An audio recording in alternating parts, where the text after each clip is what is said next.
All right, check 1, 2. Let's make sure we have audio here. Looks like the stream is leveled off. Let's hope it stays that way. Welcome in, everybody. Today is Thursday, December 19th, 2019. We're just 6 days away from the big day. And yeah, the stream's looking a lot better right now. So hopefully that'll stay that way for a while. And let's see, let's turn that off. And we've got about 115 people in the chat right now, so hopefully people will start to come in and join us here. I'm going to continue and hopefully get through the RGB build, the really great build, which also has, of course, all kinds of RGB lights on it. And I want to talk to you again about the point of the build. There's a lot of single-minded, one-track mind, tunnel-visioned people out there that are self-proclaimed computer nerds or tech enthusiasts that don't understand there's other reasons to build a computer beyond peak performance. Some people prioritize the aesthetic of the computer. Now, I personally think it's ridiculous and stupid. However, that's not my place, right? If I'm a car salesman, it's not my place to tell a customer that's a stupid car. Like a truck is a stupid car. It shouldn't exist, except for people that, you know, are in construction or something. Nothing worse than seeing a family all crammed into the cab of a truck. But regardless of how I feel, it's not mine. It's not my problem. My job as a car salesman is to sell the car.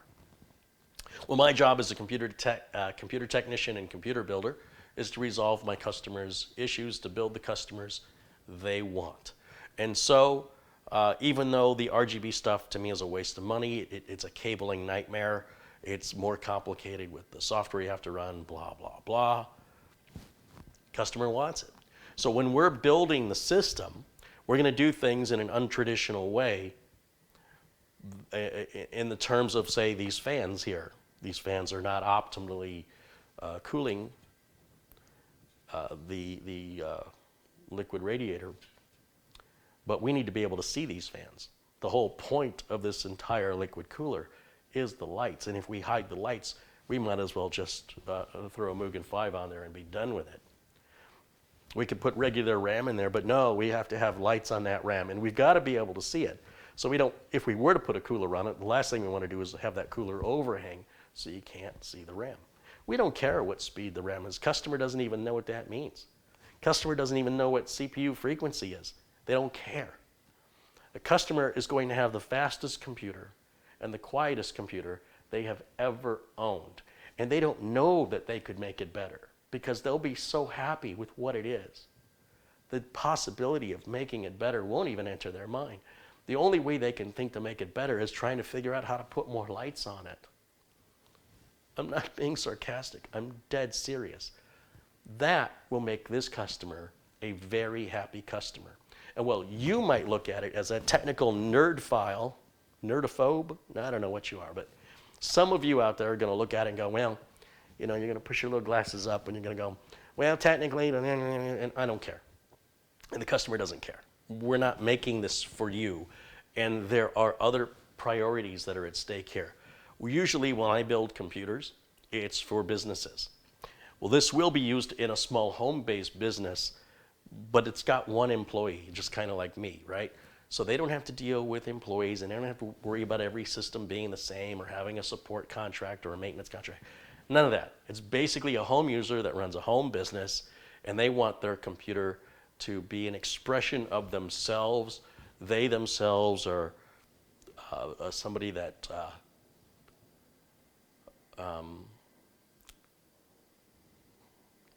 doesn't fit the conformity of the way the public thinks that they should look, the way they dress, the things that they're interested in. Many people would be like, wow, that's weird. Well, too bad for you, right? It's none of your business. So this person wants their computer to be an expression of themselves, which means they want a lot of bright colors, a lot of flash, and this person is an artist. And the things that this person is in business to do is to make and sell their art. And as such, They're not a computer nerd. They're not going to be overclocking. They're not going to be running any benchmarks. They're going to be using the computer to email back and forth to customers, listing things for sale on places like Etsy and eBay and other places where they sell, handling the shipping and the payment details, talking to friends and family, going on Facebook. This computer's way more than this person needs. It's way over here. Like if this person needs this much computer, this is this much computer. So they're going to be able to grow into this for a number of years. So as their needs are probably going to change, the computer will already be ready to handle it with no upgrades needed. So I just really wanted to get that out of the way, because a lot of people, they come into the chat and they start advising, you should put it this way or you should install it that way, and they're missing the whole point. And the whole point is to show off the RGB as much as possible. That is the #1 priority. There won't be any cooling issues regardless, because it won't be overclocked. So this is in a pull, what are we doing? We're pulling air in from the front, and that's going to be more than adequate to cool us, even on the hardest benchmark I run on it. But regardless of that, the customer won't even run it that hard. We're not even going to put a GPU in here. The customer's not gaming. Customer doesn't need to spend an extra $500-600 or even $300 or $200 on a discrete graphics card, because they won't see any benefit from that in the way that they're going to use the computer. The only way we would throw a $200 or $300 or $600 graphics card in here is if it added a whole bunch of lights right in here, and then they would probably pay for it and want it. You understand?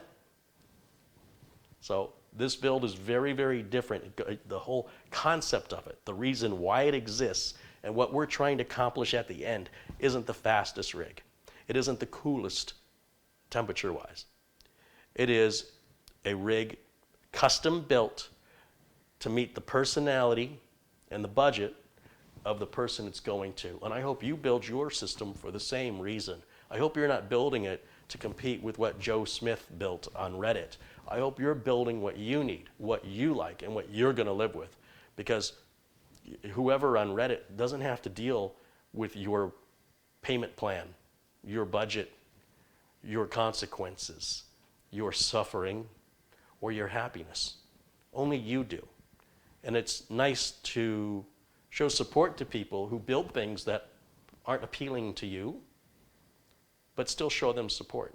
You know, ask them, are you happy with it? Congratulations, good for you. You know, it sounds like it's a great build. It's not a build for you. So there's no reason to rain on anybody's parade.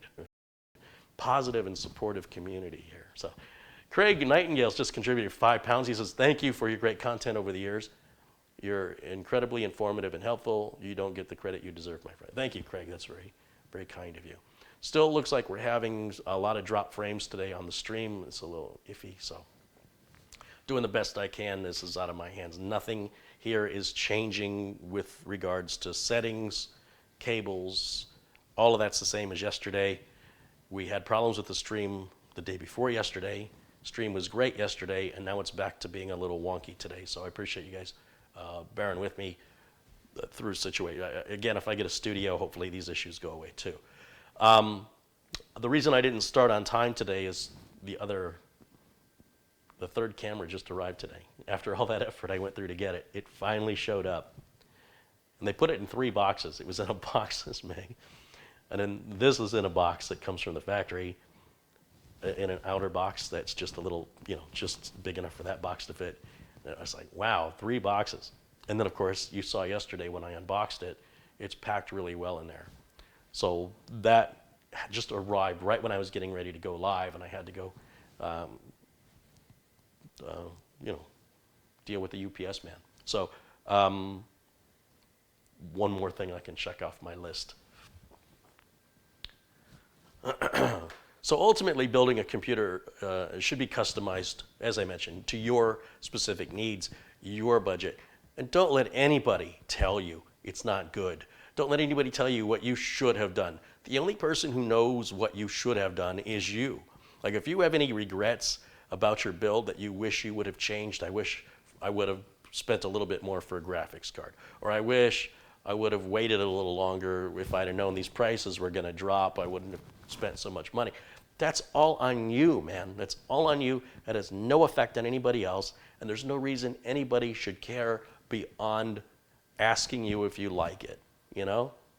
Nobody should suggest that what you built isn't right for you, any more than telling you what you're eating isn't something you should be eating. It's really none of their business.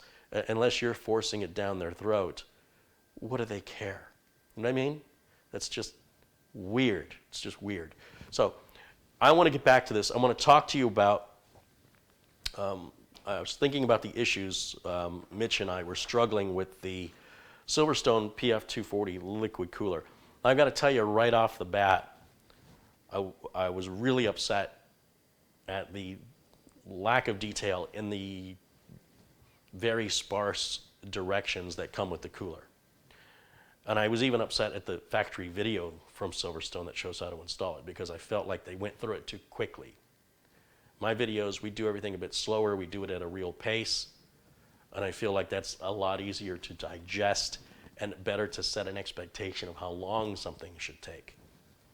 And Mitch and I were working on this way too long. And the first rule of thumb that I didn't even follow was, when you're struggling, you're doing something wrong, stop and reevaluate it. Look for another approach. Maybe you've got a part on upside down, or maybe you're missing a part that would make that easier. So when I was struggling with this cooler, it was because this backplate, which can go on sideways, or it can go on 180 degrees, or both, and the directions, well, they kind of tell you which way to put it on, but they do it in such a very sparse way that attention to detail and focus is extraordinarily necessary, because the directions don't go in your face and go, it has to go like this. That's what instructions need to do. They need to be very verbose. They need to have a lot of words and a lot of pictures so that there's no confusion. I think the directions for the Mugen 5 they're just one page and they're all pictures, and you really don't even have to read the words. That's how good directions should be. However, as long as directions remain as terrible as that, I have a reason to make videos where I can show the proper way, so when people buy this stuff, they don't have to suffer through that amount of focus and attention to detail that those instructions are requiring you to do. Like, I'm in a hurry. I need to look at those instructions, get what I need. I don't want to sit down and study them for 20 minutes. That's just not my style. It's not how I work. So I've installed countless liquid coolers before. How different could it be? It was very different. Furthermore, it didn't really specify which of the slots went into the lineup for the CPU. So here's the gist of it. If you want to buy a Silverstone PF240, which I can't tell you if it's good or bad at this point, but the installation process is a lot simpler than I made it out to be through my lack of experience with this product. First and foremost, this metal backplate needs to say the opposite of what you're installing it for. So if we look closely on the back of this metal backplate back here, let's see if we can find it. Yeah, let's get the camera up there a little bit more. Whoops. You'll see that that backplate says AMD right here. AMD. So you think this backplate is on backwards. And these little bumps that stick out that prevent this metal plate from touching the back of the board, I would have thought for sure that that's on the Intel side, because that's what I'm accustomed to seeing from other manufacturers. And as with regards to these long slots, there's a top, a middle, and a bottom. And these screws, these go into the middle part of the slot in order to line up for a socket 1151. So if you're going to build an Intel socket 1151, which is, you know, any of the modern i3, i5, i7s, i9s, well, some of the i9s, you need to know that this backplate has got to say AMD. Those screws go into the middle position of this elongated hole, and you will use a little washer that they call a spacer that holds that screw in place so you can install this without the screws all falling out. Then what they call standoffs are actually spacers. And then those spacers go on, and if you've installed it correctly, the thumb screws will go on without any effort required from a second person, as Mitch and I struggled. Now, when it comes to the RGB, there's two different kinds of RGB wiring. One's ARGB and one's, I can't think of the other one. But one has 3 pins. Wait, let me zoom you back in so I can show it to you. On the ARGB, it's sort of a universal, looks like there's 3 pins. And your motherboard will support this or the other format. It depends who makes the board. I think Gigabyte is different than Asus on that. But this cooler allows for either standard. Now, look at all the cables we got to deal with here just for the RGB. This is nothing but lights and more lights. And there's another cable around here for more lights. This is all additional cabling that's going to have to be done on this system. Oh, not this one, I'm sorry. These down here, these are the, zoom in again. These right here, as you can see, are the RGB. And there's a male and a female, and it's meant so you can just daisy chain them all together like Christmas lights. And you just, don't plug in the ends, that's all, when you get to the end of your chain. So for this pump to work, what we want to do is we want to plug the pump into the CPU optional header. Now this plug has 3 wires on it, just like any other CPU fan. Well, it could be 4 wires, but this one has 3. And on many modern motherboards, they will have a separate header for the all-in-one pump. The all-in-one pump needs to be running at full voltage at all the time. You want your CPU fan voltage adjusting so that your fan is running slower and quieter when the CPU is idle, and then you want your CPU fan to crank up as your CPU gets hotter. But with a water pump, you just want it running all the time. Now, usually in the BIOS, you can go in and you can say my CPU fan is a water pump, so you tell the motherboard to stop varying and don't worry about it. Internally on this, I don't think it really matters which one you plug it in. I think it's going to pull 12 volts off of it regardless of what the motherboard's doing. However, what I don't like to do is I don't like to give you specific instructions where you can get away with installing it a certain way with this specific model, but not with another manufacturer. So what I'm giving you is a general overall terms of how liquid coolers work overall. And while there are individual differences with each cooler and where you can plug a cooler in, depending on how the manufacturer designed it, I want to teach you the way that is sort of the standard. And if you always follow the standard way, you won't have any problems regardless of whether or not the pump will work on the CPU header or not. If you always plug it into your all-in-one pump header or your CPU 2 optional fan header, that also doubles as an all-in-one. And you can often go into the BIOS and you tell the BIOS that header is an all-in-one. You don't have to do that with all coolers, but it won't hurt you if it's not necessary to do it anyway. So this one right here is going to go on to the second, or what we call optional CPU fan header, which is right up here, like so. And then right up here is our main fan header. And the reason I'm not using that one for the pump is I want to use it for these 2 fans. What I did mistakenly is I plugged the fans onto the motherboard. Let the motherboard control the fans as the system heats up. It'll turn one fan on or the other fan on. But then that kind of ruins the RGB look. We don't want these 2 fans running at different speeds. These need to be in synchronicity. They need to be running at the same speeds at all times for the visual symmetry of it all. So I'm going to unplug these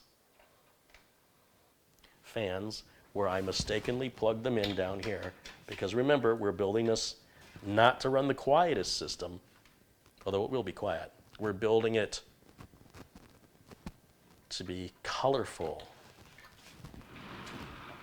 Now, the problem is we have 2 fans and 1 fan header, right? We only have 1 CPU fan header. In the box that came with the cooler, there was a fan splitter that I scoffed at. We don't need that. Well, no, we do need that, because that fan splitter is going to take that one CPU fan header. Here's our extra cooler parts. Here's the splitter right in here. Another reason why I keep everything together. Oh, and if your motherboard doesn't have a fan header that will run as an all-in-one pump, in other words, it's always going to adjust the voltage, Silverstone is enclosing this Molex to fan header adapter, so you can plug the pump directly into your power supply instead of the CPU fan header if you don't have a pump header.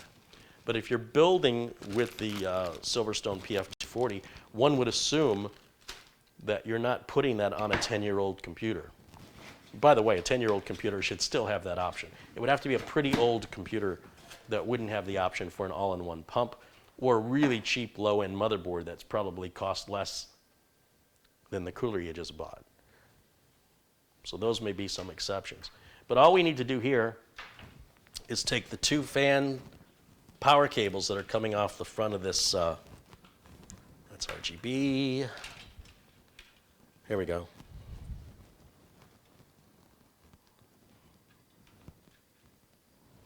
And we'll plug each fan into the fan header here, into the splitter, I mean. So there's one. Where's the other one? I know there's another one.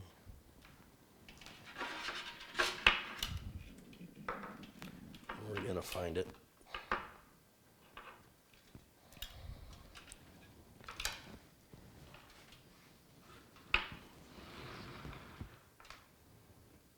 I know I unplugged it.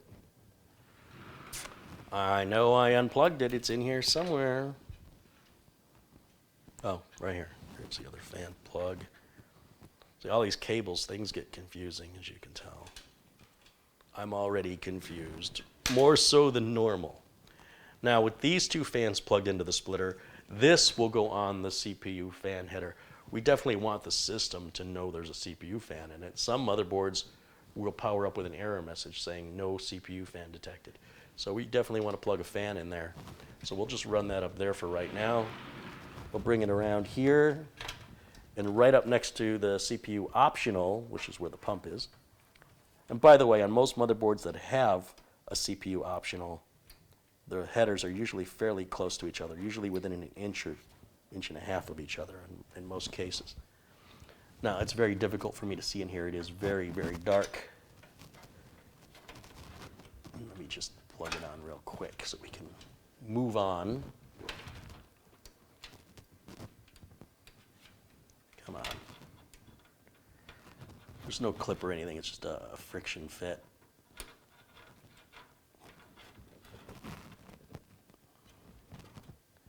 I just have to make sure I have the direction of the fan plug in the right direction, because it'll only go on one way.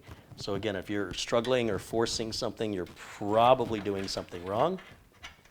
So slow down and check your work. I know we're all anxious when we have all these parts. We, you know, like a little kid, you want to turn it on and fire it up and start playing with it. Now, on this motherboard down here, it's offering both types of RGB output on this Asrock board. So we're using the ARGB is what it's called. And each fan has an input and an output. So each fan can accept RGB and give RGB to something else. Because once it takes up the plug, how do you plug another plug in? So you'll see you've got a female in the middle and a male that's got a protector on it here on the end. And so since this fan right here is already plugged in to the RGB on the motherboard, then the male connector on this fan can plug into the female connector on this one, like so. Not quite sure how well we're going to pick that up, but those two just go together like that. And then this one here can then go back up through here, because our water block also has RGB that needs to be fed a signal. And so for right now, I'm just going to do this a little sloppy and plug in, we're going to take a little cover off, and we'll just plug in the male end from the other fan into the water block. And if you don't want the water block to light up, or you don't want the fans to light up, just don't plug those into the motherboard. Don't plug them in at all and just wire time. And you just wasted some money for paying for something you're not using. But hey, it's your money, whatever. Now you can see what a bit of a cable mess it's already becoming, but that'll be something to deal with later on. For right now, we're not concerned about how it looks. We want to make sure that it works. And we're getting very close to our first power on. So it's time now, we can put the power supply in. I have the power supply back here. Right there. And our Milwaukee M4.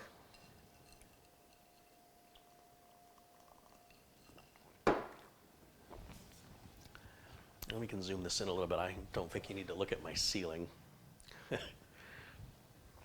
Bear with me for a second while I make some adjustment.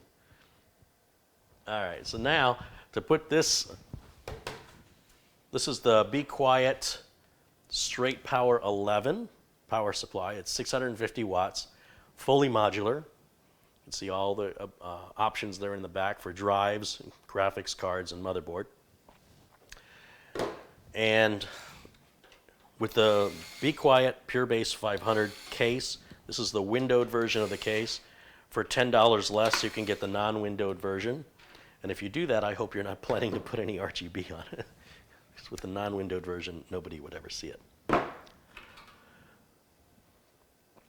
just got to think about how this is going to go on. I guess just like that is how that piece is going to go on. And in the motherboard box, I've got the spare screws. And let me grab those real quick.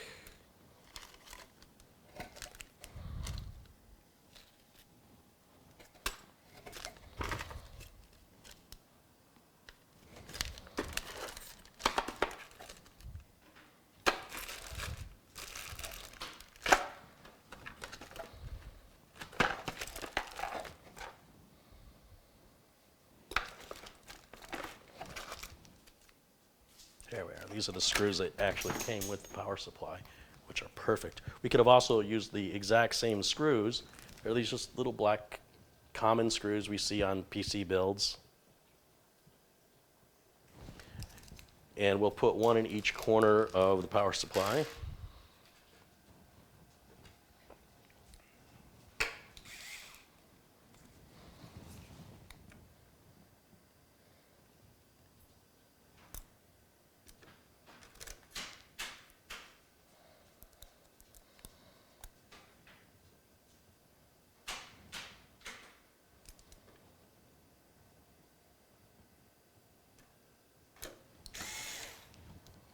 Don't tighten them down, just get them started so that you can move this around to align it properly.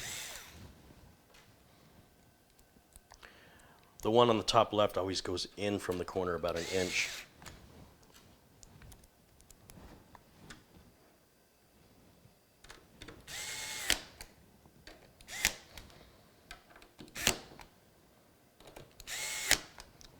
And then I like to give the screws a little bit extra of a turn on the power supply because of its added weight.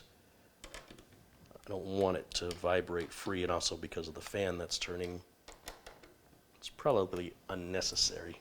The clutch level of 3 is what I have this screwdriver set to, as you can tell right here, between 2 and 4. So it's a pretty low clutch level, and it's to make sure I don't strip any screws or break any heads off of the screws. Then this will slide in with the fan facing down because the fan is going to draw air into the power supply and then blow it out through the back. None of the air goes into the computer. It's all contained in this box. And that's why there's holes on the bottom of the case, and there's a little filter under here to be cleaned from time to time. If you don't know if you've got a little filter underneath your computer, you may be suffocating your system and overheating your power supply. And I've yet to see a utility that measures the temperature of your power supply. Everybody's so fixated on GPU and CPU temperatures, they're completely ignorant of what could be a near fire happening at the power supply. So if you do have the filter, you can simply lift up the back of your computer or feel for it. Depends who the case manufacturer is. Visually inspect it. Sometimes you can just feel it. This one looks like it's going to come out the front. If I turn it around this way, that's a big old filter right there. And if you forget that it's there, or you're not good about cleaning it, then I suggest you don't use it, because you're better off with no filter than a clogged filter. And that's a little tip from your Uncle Carey right there. All right, it's super easy to put these back in. These are little captured thumb screws. You don't have to worry about losing them. It's always a nice touch.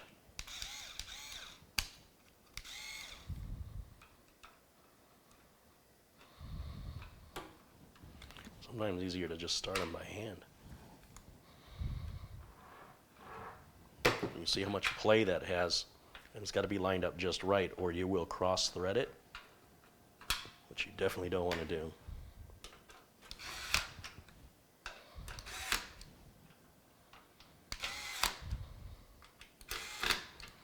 That installs the power supply just that easily. Now, we'll save that. While I was moving equipment around in my office, I dropped this cable. I had this cable out. I was expecting Mitch and I were going to get to it. We never did, and I did not put it away, put it back in the motherboard box, and I should have, because it fell and hit the floor, and the little clippy piece right here broke off. See how there's a little clip right there? Well, there's supposed to be one right there. It broke clean off. And I've dropped cables before. I've never had a clip break. I'm under the gun to get this delivered before the holiday, so I'm going to install it without the clip, and I'll order another one of these from BeQuiet and install it to the, I'll deliver it and replace it whenever that arrives after the holidays. But this will do for now, and this will keep us on schedule. And of course, I can't access anything regarding power from this side of the case, so I've got to come around and sort of work inside this dark area to get these plugged in. Now, if you're dealing with something similar to this and you're getting frustrated, maybe you've got big hands or you can't see, you can always just take the power supply back out, right? It's super easy, especially with these thumb screws, and especially if you haven't tightened them. But regardless, we can take this right back out. Remember, there's no wrong way of doing this as far as, you know, if you want to work on it after it's been installed or while it's out of the case. It's going to be easier to show you on camera where these plugs have to go. These two split plugs for the motherboard power are going to go in very unique places on the back of the power supply. There's only one connector this size, and there's only one connector that size. So they're only going to plug in one way, and the clip, which faces up, you can see there's a little hole. The clip goes inside that hole. So we can plug this one in here, and this one in here. Now that's not going to click because, of course, the little connector came off. But it's no reason it shouldn't hold in place. Where it would get me in trouble is if I tie this really tight in cable management, I could, through the tautness of the cable, I could dislodge that. But it's brand new and it's super tight. It hasn't loosened up. If it's been plugged and unplugged and plugged and unplugged, it'll loosen up over time. So I think it's going to be fine for now until I can get it replaced. It shouldn't be a problem. And then we've got here on the back other places for, turn it this way so you can read it, drives and graphics cards. Now this machine is, oops, sorry about that, I just hit the microphone. This machine that we're building is not going to have any other drives, and it's not going to have any external graphics card. We're not going to use any of these. But we do have to plug in, this is the CPU power, which we already ran. So there's no way I can plug that in now, because then I won't be able to plug this in. So this definitely has to come in, whether I like it or not, from the inside.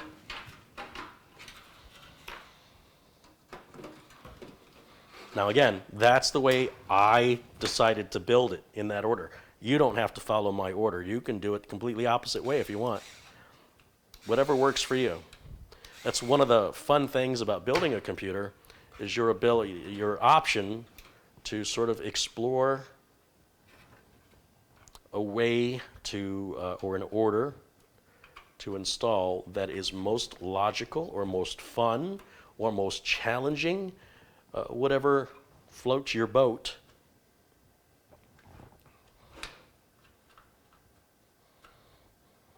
Nothing wrong with it. Why is this not lining up anymore?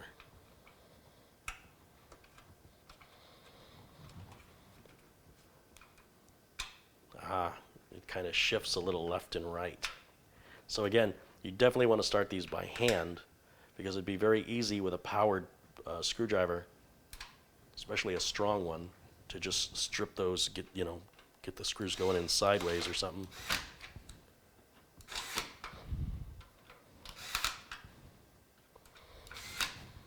Sorry, it's probably blocking most of that, but that's ultimately what it looks like there. There's our big motherboard power cable, and we can run that. Trying to figure out how I'm going to cable this bad boy here. That's going to be in the way. Oh, I see. Okay, so we're going to take this. There's a pretty unique cutout design here where you see much less of the cable through this design where we come in kind of sideways through here.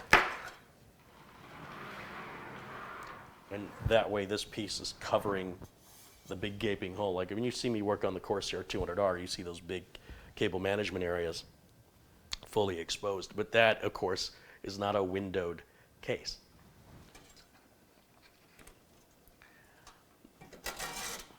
So I'm just going to pull this through as much as possible because I need all the slack I can get to plug it in. Once it's plugged in, I can pull the slack back out the other side. So it's important you do that part in the right order. You don't want to worry about your cable management yet. At this point, you want to make sure everything's plugged in securely in the right place. You haven't forgotten anything. Make sure everything works. And your last thing is to cable management. Sort of like you wouldn't want to build a car from scratch and immediately go and put a really nice paint job on it before you've even test fired the engine and determined you have to take everything back apart again, potentially damaging the paint in the process. Okay, that's on there. Remember, we already installed the 8-pin, so we have to come around here.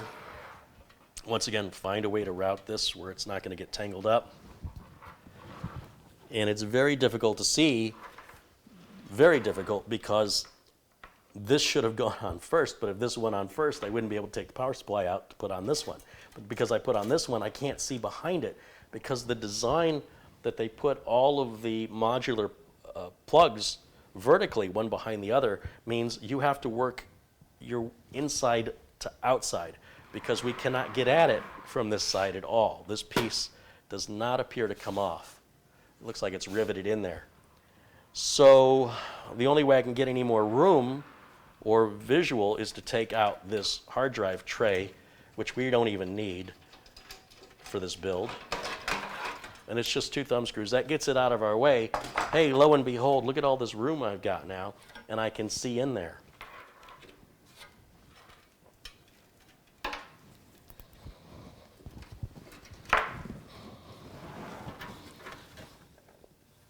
It's going to go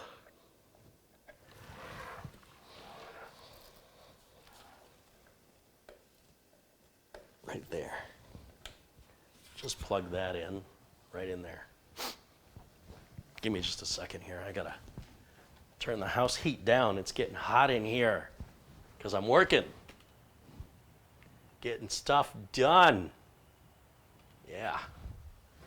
You know what? I'm gonna turn it down to 72. Okay. It was getting to be like 77 in here. That's too hot. Now, we're very close to doing, you can't even see me. Sorry, guys. Damn cameraman sucks. Sucks. Let's get back this way. Okay. Now we're getting very close to being able to do our first power on self-test. The pump is now installed correctly. And I would love the opportunity to install another one of these pumps and make a how to install the Silverstone Pf240. Because I think it's going to come in handy for anybody who wants to install one of these.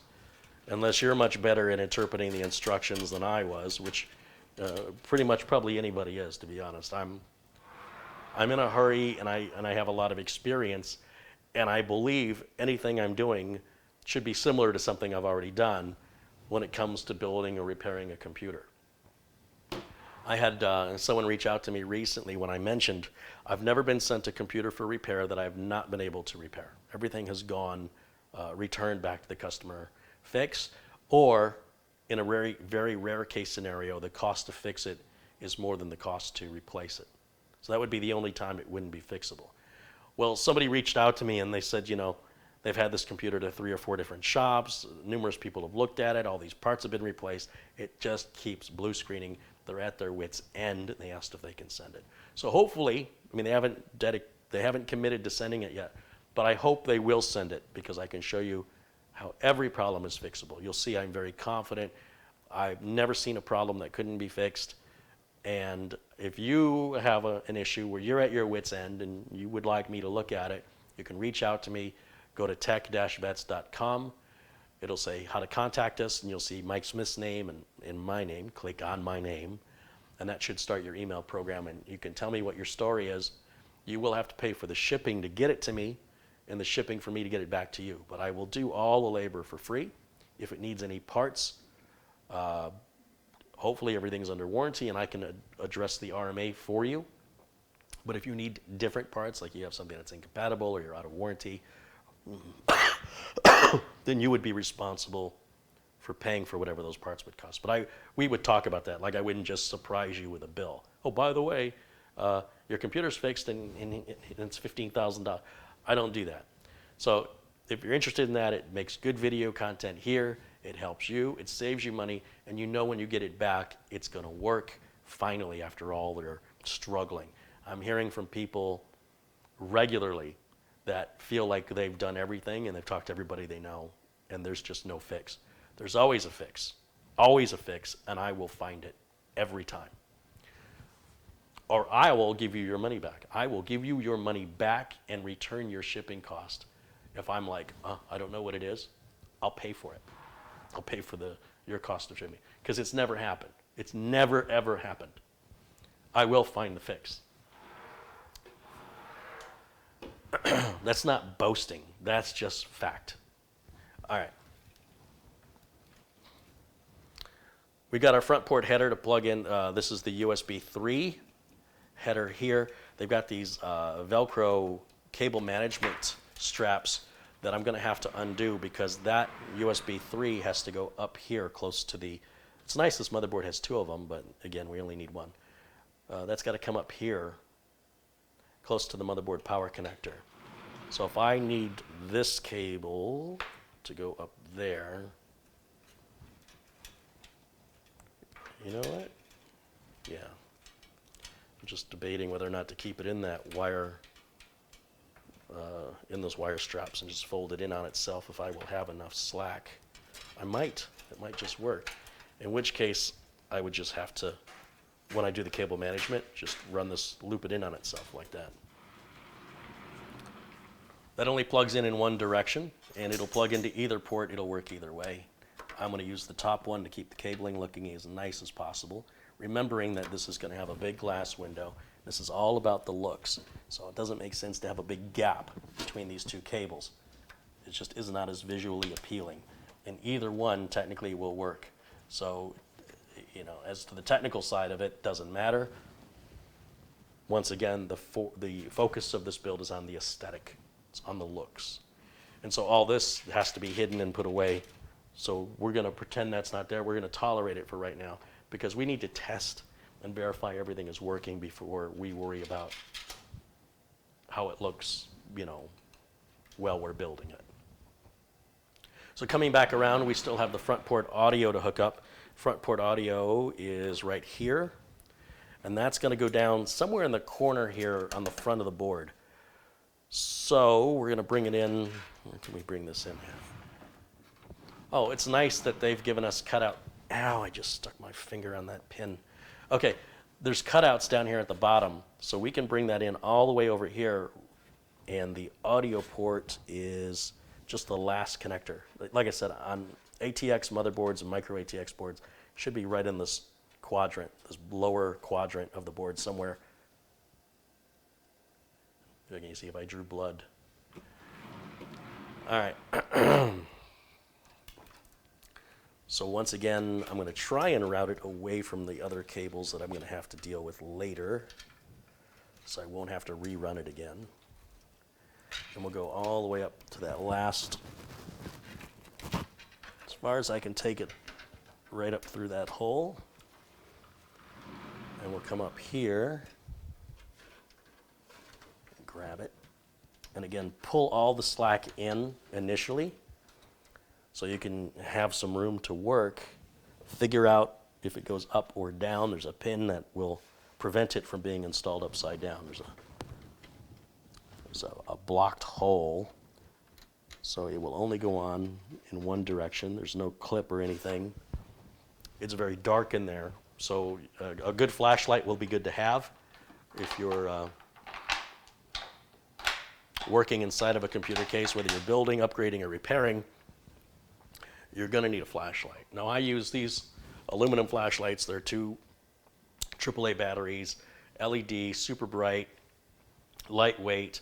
They don't have a very long battery life. This thing is very bright, so it'll eat through your batteries in probably half an hour.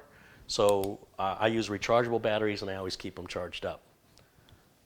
So the missing pin is on the top here.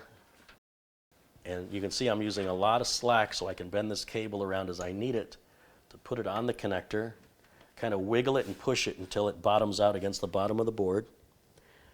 And then it's very easy to get yourself only on one row of pins. And you may not be able to tell that. I'm sure you can't because you're too far away. But what I've just done is I've just seated that cable. It's this cable right here. I've just seated it on the top row of pins only. If you look under there, you can still see pins. You got to look real close. You'll see I missed the bottom row. Now, it doesn't hurt anything except our front port audio isn't going to work, and we're going, oh, I wonder why it doesn't work. And you're going to be looking at drivers and all kinds of nonsense, and it's all because you weren't paying close enough attention when you plugged on that connector. It even feels differently when you get it on both sets of pins. It's a lot firmer. Now that's correct. Now we don't have the bottom pin showing anymore. And it's a common mistake people make in the rush to build, or they're being too gentle with the equipment and they're afraid of pushing too hard. And so it goes on easy, it goes on too easy when you miss a set of pins, and they just kind of leave it thinking, oh, that was easy. Now we can pull the slack back out again, and then it makes that look nice and tight. It's good. This rear case fan is already plugged in. Again, I've left the wire tie on it. I'll do the cable management later on there. And then just the power switch. At this point, we're going to be able to turn this thing on here in just a moment. So here is one of the easiest front port headers you're ever going to have to use. And that's because this case is a bit sparse when it comes to buttons and lights. Typically, you have 4 cables for a front case panel. And that's going to be your hard drive LED, power switch, and reset switch. Well, on the Pure Base 500, for whatever reason, BeQuiet has decided that you don't need a hard drive LED. And that bothers me. Especially on a case that's designed with RGB, why would you take away lights? And they decided nobody uses a power switch, nobody uses a reset switch anymore. And I can go with that. That's fine. You don't need the reset switch. But when you steal my hard drive LED for a $100 case that's meant to have lights on it, it doesn't make any sense why you would find an excuse to remove a light. That's the whole point. So that bothers me. I also, as a technician, like to see the hard drive LED when I'm diagnosing. If I think a system's locked up, if the hard drive LED is blinking on and off, I know there's something going on. If the hard drive LED stays on or stays off and it doesn't blink or anything, that would suggest to me the system's locked up. So not having that is robbing myself of information. So I'm going to just bring this in down here. It should be able to be on, should be a hole right about there. And then we'll bring that around. Here it is.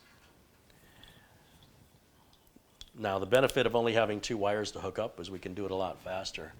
Power switch is going to go right there. And these locations of the switches and the LEDs are pretty much all the same. Not that I was plugging it in the right place because I can't see and I need some glasses. So stay with me for a minute while I get something to see that a little closer.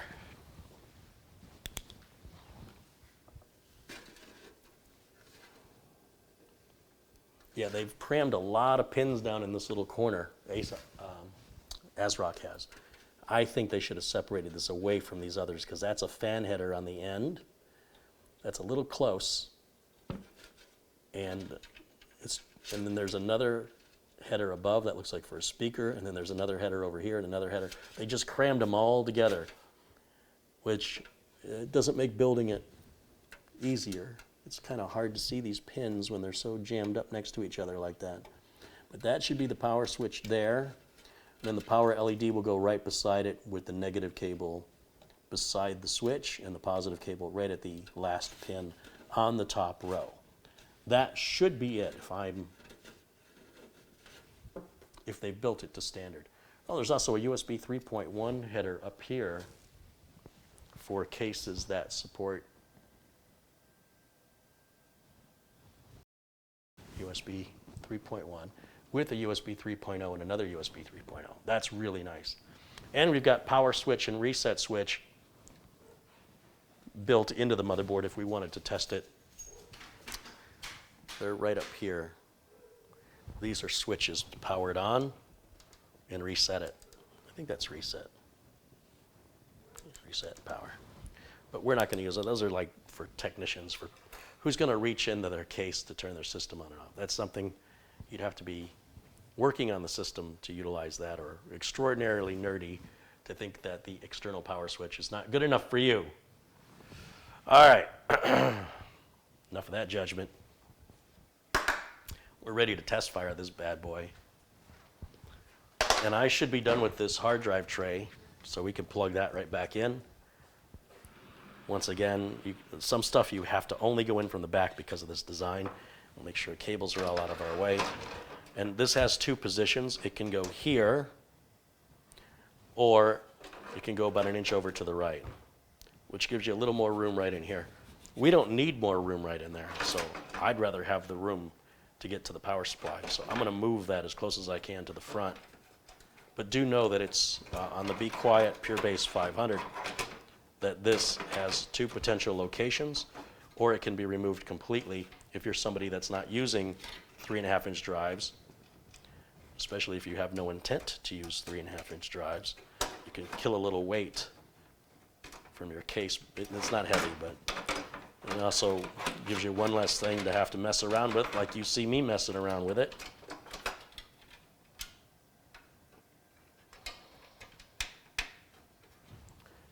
Tighten that back down.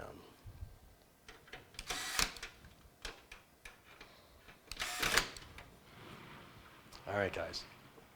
Now, we can also, we're going to leave this top off because we want the, oh no, this top can go back on. That can go back on. This was the fan we removed that we're not going to use. This is a plate that goes behind the motherboard, if you recall. It goes back here. And it's that these 2, I had to take it off in order to put the bracket on, but now that the bracket's on for the water pump, this can go back. It goes, trying to see which way this goes. It goes like that. There's 2 little tabs that go into the slots, and then this will close down. And then that single screw will secure it.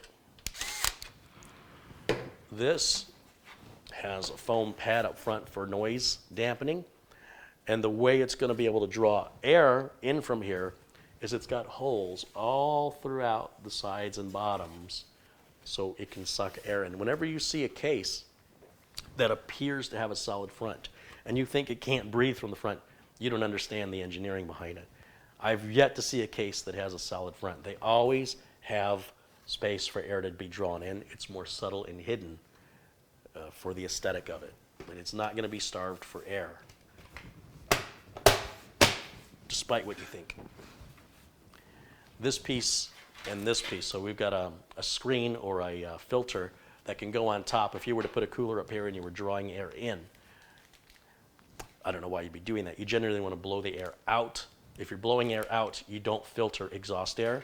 So we're not going to use that. That can go with that fan. It won't be used on the build. And you wouldn't use both of those. You'd use either this, or neither, depending on your configuration. But since there's nothing up here and there's nothing to see, move along. That can go right back. It's magnetized. It just fits up there. Kind of looks like that.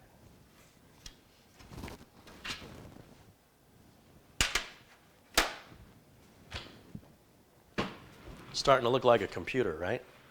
Look at that. We'll clean up that mess once we know everything works.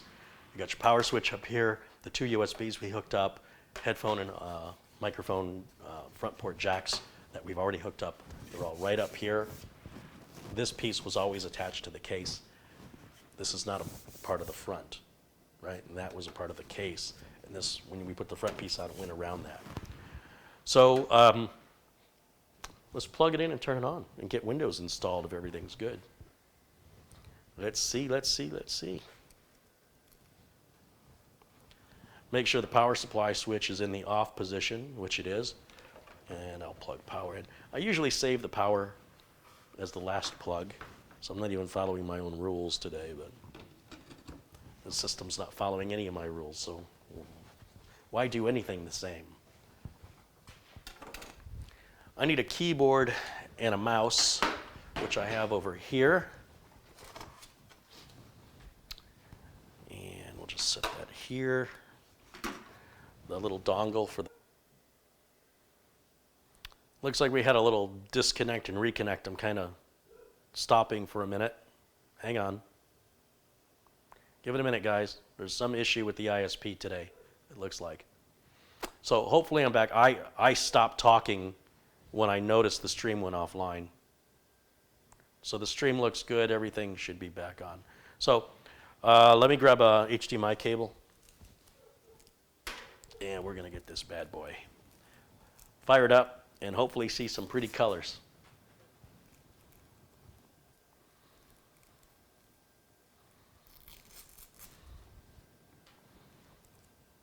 Okay, so HDMI cable will go back here onto the motherboard.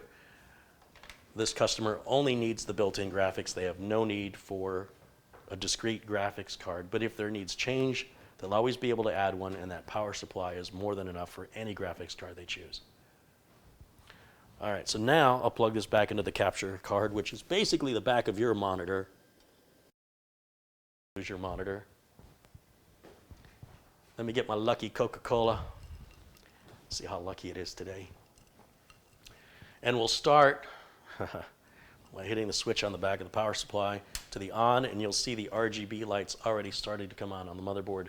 This fan right here is kind of blocking the I/O cover. Just checking to see if there was plastic on there. I guess not. And then right over here, there's lights. So even though the system is off, there's still power flowing through it, and that's why it's important to flip that switch off on that power supply or to unplug it from the wall entirely anytime you're working inside of the computer. Here we go. Powered on. Colors. Colors. Ooh, look at those colors. And then let's go to camera 2, which is your monitor. See if we get any video out of this thing. I hope it does more than this. Tell you what, let me go back to camera 1 and minimize.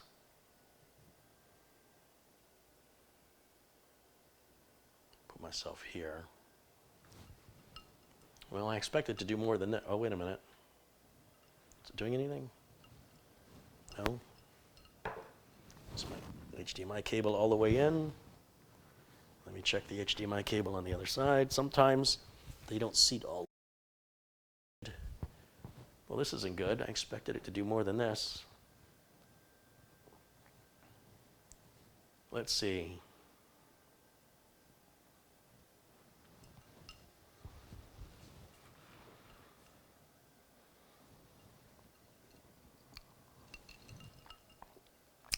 taking way too long.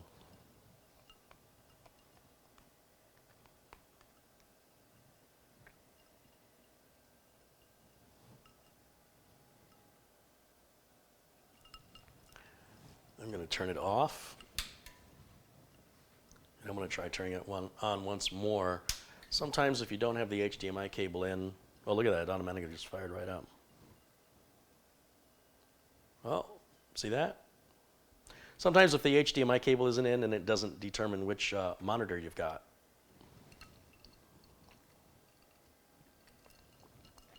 So I just saw something on the screen, but it was too small for me to read. So I need to go to full screen mode so I can see it, and I'm going to shut it off and turn it back on again. So stay with me here as I go to full screen mode. Oh, it's there. It says reboot and select proper boot device. So why am I not seeing it here? Oh, it's not fit to the screen. Not sure why that changed. That's better. So let's turn it off. Wait a minute. Wait for the fans to stop. Turn it back on. There, that's better. I think it was in like 4K mode or something, and only a quarter of the screen was being broadcast out. I want to make sure I can feel something moving through these pipes. That's the only thing about liquid coolers. If I can't see the liquid, how do I know it's moving? But there's a little vibration to the pipes. So the pipes, they are a coolin'. I guess we can install Windows 10 right now. I've got Windows 10 on a flash drive. You can make Windows 10 on a flash drive completely for free. Just Google the Windows 10 Media Creation Tool. Download it and follow the steps.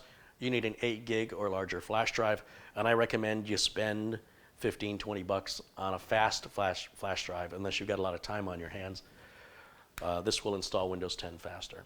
So we'll turn the machine back off, and I will plug into a blue USB port, which are the faster ones.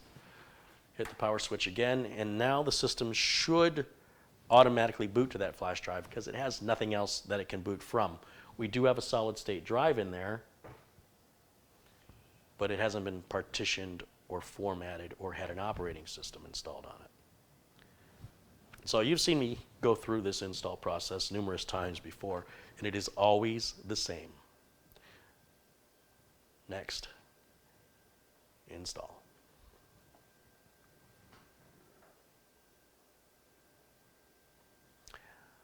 Right here I click I don't have a product key. I will be installing a Windows 10 Pro product key. This makes it super easy and consistent for me to always install the same way. So we'll click I don't have a product key. Then of course with the product key it would know which version of Windows 10 to automatically install.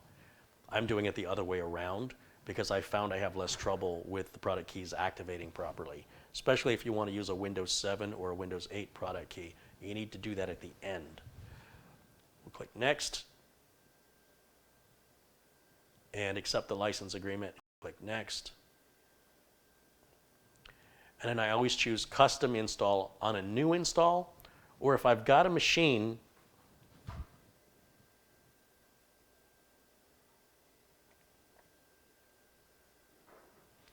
sorry, the really having an issue with the upload bandwidth today.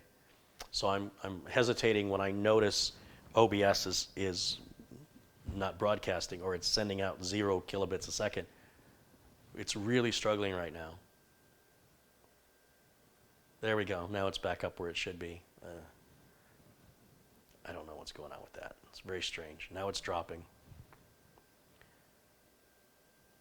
Okay, I'm going to try this. Well, it's fluctuating really bad. It's really bad.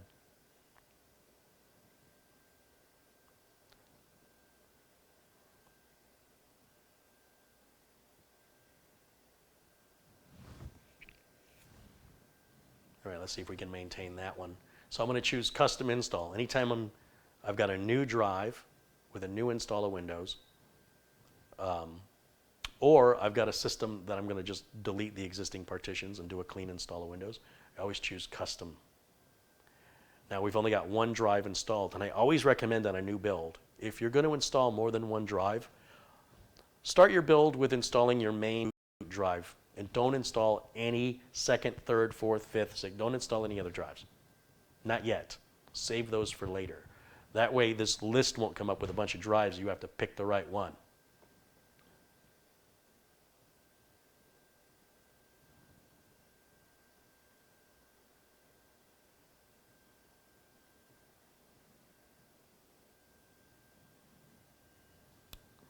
I'm going to change a setting here, which is going to require me to go offline for a minute. I'm going to come back in the hopes that this is going to... I'm going to change the YouTube ingest server and come back. So hang in there for a minute, guys.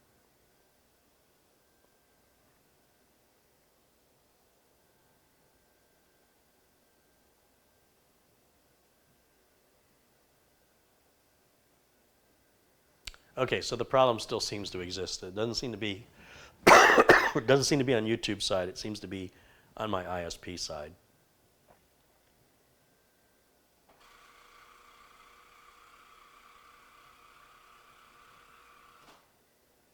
Yeah, it's all over the map.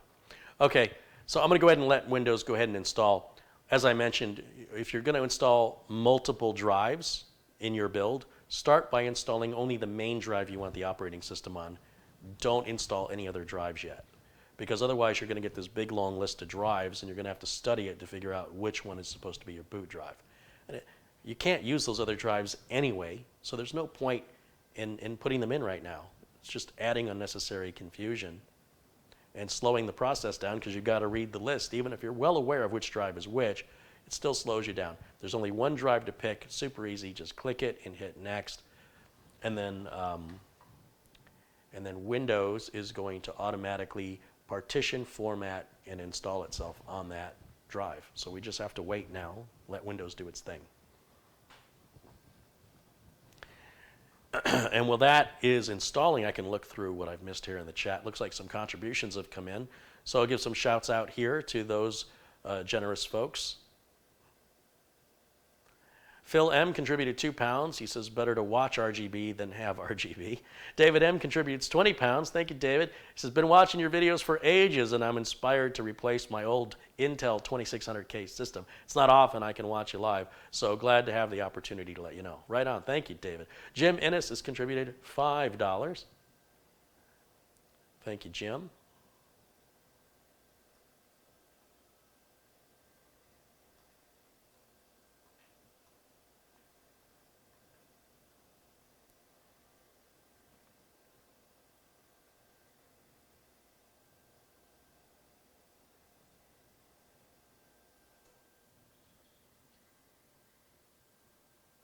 System is dead quiet. I mean, that's with the panels off. It's dead quiet. I'm standing right beside it, and I feel a little breeze from the fans, which was a little off-putting. I just had to look behind me to go, where's that breeze? Where's that draft coming from? Oh, the fans are running. It's so quiet. I couldn't connect it until I saw it.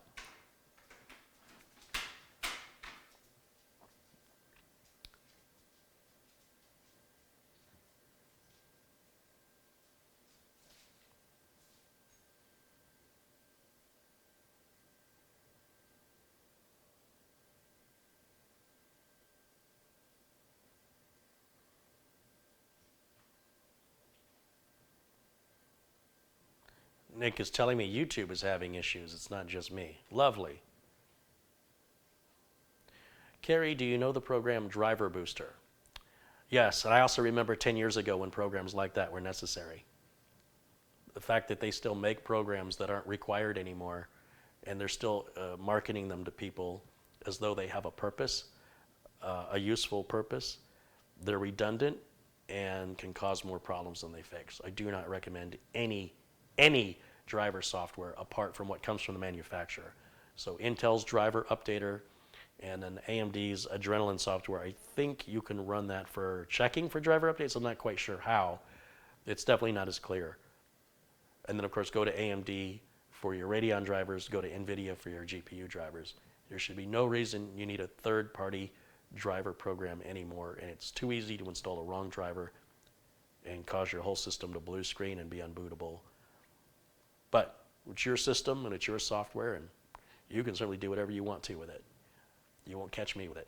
You will not see those programs on my channel. Jeremy Kramer's contributed $10. He says, Carey, if you were not a tech expert, you would have made a great pro camera operator. I would never have wanted to be a camera operator. I wanted to be a director. I wanted to be Spielberg.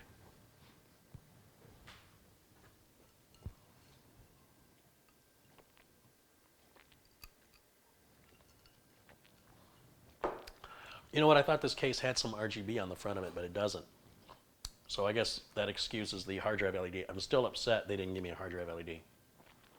So my issues with the BeQuiet Pure Base 600 case that we're looking at here would be that it's not tall enough for a liquid cooler to go on the top. You could put a liquid cooler on the front with no problem. And typically we would put the fans inside where you wouldn't see them and push air in. Other than that, I like the case. Like if I'm building a computer that doesn't have a liquid cooler and doesn't require any front bays, like still a lot of customers want USB ports, it's a little limiting. It seems to be built very well, and the wire management on it looks fantastic. I don't care for the way 2.5-inch drives mount. Those should be toolless. They should not require 4 screws. So it's got room for improvement. It's not terrible. It's not my favorite. I would use it, and it's okay. I would put this on a level of 1 to 10. I'd give this about a 6.7. It's just, yeah, maybe we'll give it a 7. We'll round it up to 7. If it wanted to be a perfect 10 in my book, give me back my hard drive LED, raise the case up another inch, and this piece should come out. You should allow me to take this out so I can work on the system. And the 2.5-inch drive bays should be toolless. Shouldn't have to require any screws. They should have a slot. I can drop it in, lock it into place, just like I can with the 10-year-old Corsair 200R. It's not something new. It's not something that has to be reinvented. It's already out there for you guys. I understand that they want to put the drives here to be on display so you can see them through the window. But 2.5-inch drives are going away anyway. So as far as I'm concerned, they could make the case, they could give me an extra inch this way and then take 2 inches in this way and make the case a little squished and say, we don't have support for 2.5-inch drives. Or keep the support back behind the motherboard for 2.5-inch drives, or you could put the 2.5-inch drives up here on top of this, or in the front of this. There's plenty of room that they could have added that without this ridiculousness, and then made the case a little more compact. That's my personal preference. Obviously, a case is most ideal when it can be customized to all different kinds of people's needs. Somebody might have 4 2.5-inch solid-state drives, or systems I'm building today, we just aren't using them anymore. M.2 makes more sense financially, less cabling, especially when you're dealing with a glass windowed case. Why would you want to add more cables to it? That doesn't make any sense. So for me, if I'm building a new computer, I'm not going to be putting 2.5-inch drives in it. And I'm also probably not going to be putting 3.5-inch drives, but I can understand why somebody might if you need large amounts of capacity. So you can keep the 3.5-inch drive bay, dump all the 2.5-inch drives, or make them toolless, and squish the case, take an inch this way, raise an inch that way, and make this piece removable, and you'd have yourself a nice little winning combination. Give me my hard drive LED back.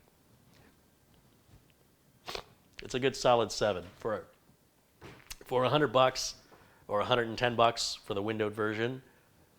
It's a fair price. It's not cheap. It's not expensive.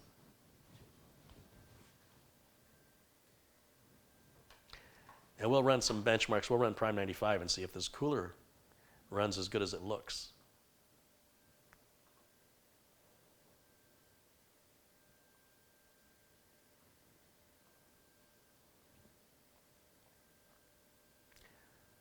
All right, so this system.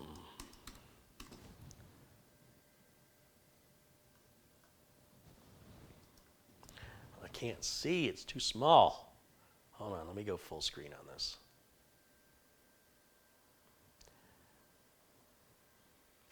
Darn it.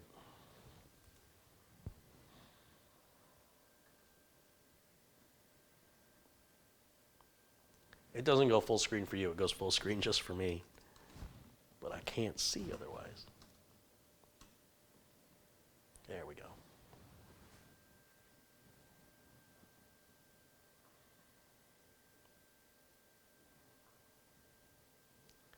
So normally I say no on the digital assistant. This person might use it, might not, I don't know. So, but that can always be turned on or off by the user.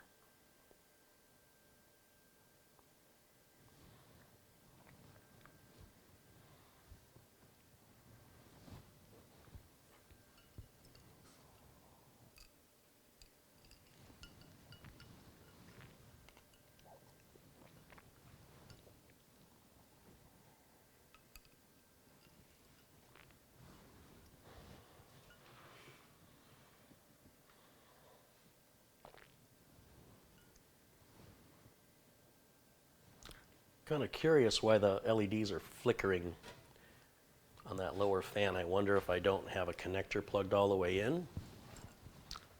Just double check my connectors. There's one.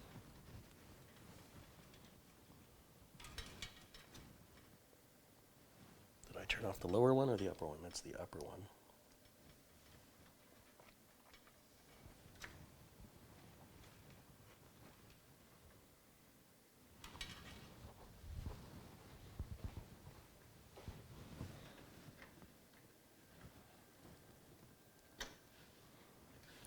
That's the main header on the board that everything is plugged into.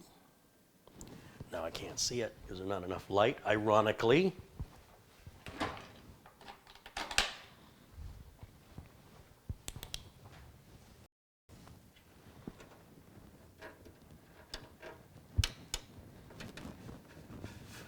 Why is that flickering?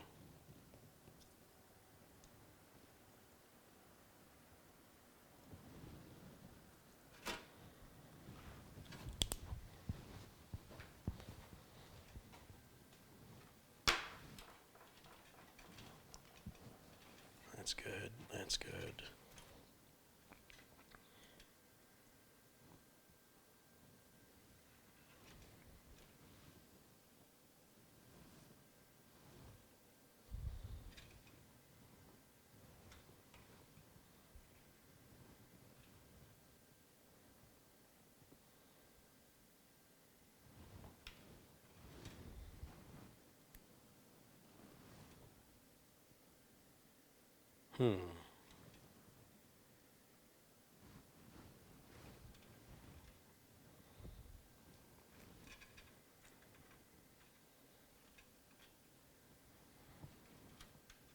Can't find the other RGB. I know it's in here somewhere. There's two of them, but there's got to be three.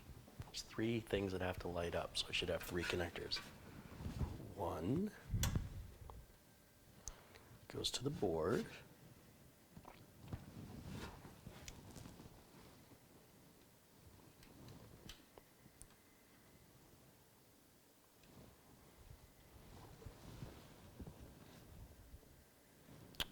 Something to do with that. Maybe I've got those backwards. Let's go this way.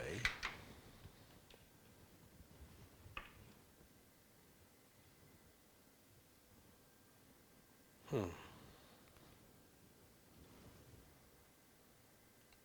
it should be okay.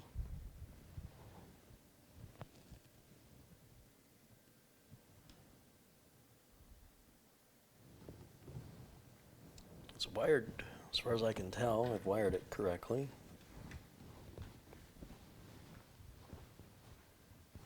See, this is all this extra time for this. Know what I'm saying? A lot of extra money, a lot of extra time.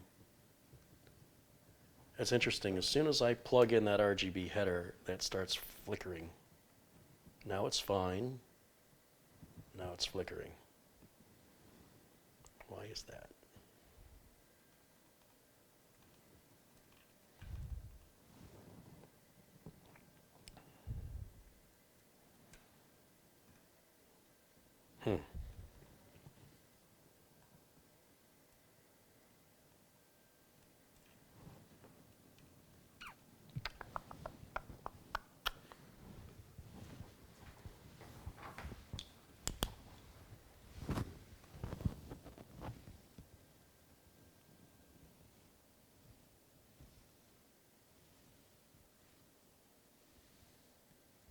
looking to see if I have another ARGB header on the board. I guess I only get one. So that'll be something I can play with a little later. It's very interesting. Could it be a bad fan? I don't know.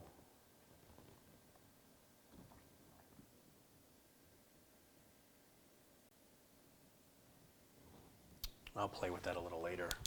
I didn't think it mattered if there was any particular order to the plugs, but it might, because I am seeing a flickering here on this front fan, the lower one. The top one's not affected, but the lower one is also plugged into the water pump.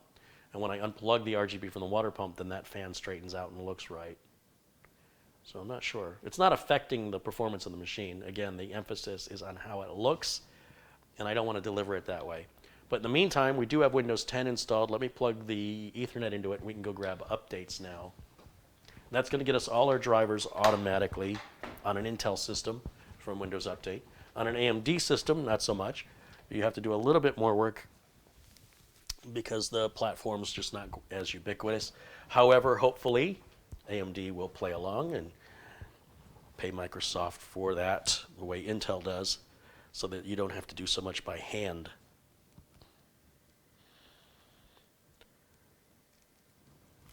All right.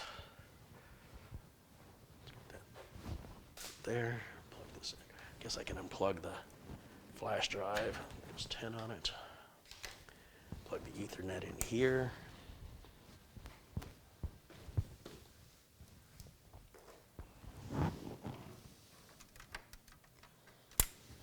And Ethernet in there.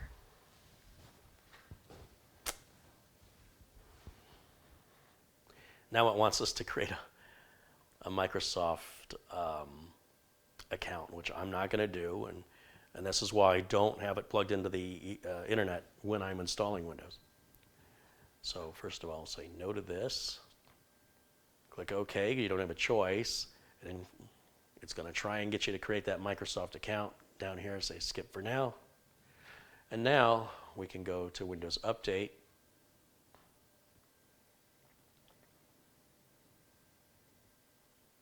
Hit check for updates and let it get what it needs to get here.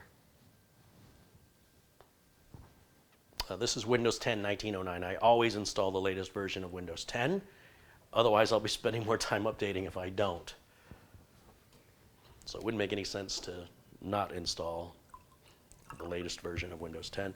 You can always upgrade your Windows 10 installation media to the latest version regardless of your product key. And as long as you have a Windows 7 Home or Pro, a Windows 8 Home or Pro, or a Windows 10 Home or Pro product key, you can use it to activate Windows 10 as long as it's the same version, Home to Home, Pro to Pro.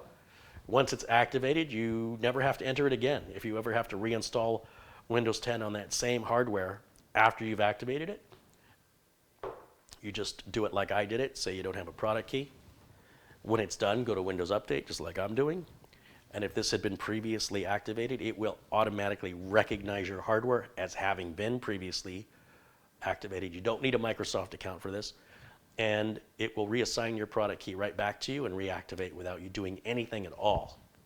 So the Windows 7 product key, if you used it on an upgrade, or Windows 8, you'll never have to enter it again. If you change your motherboard or make significant changes to the computer that would justify a new license, that it would kill your activation, then that's Microsoft saying, you know, that license isn't valid for that many changes. And if it's a repair, you can call Microsoft, explain it was a repair and not an upgrade, and they should reactivate you, but you've got to talk to them over the phone to do that.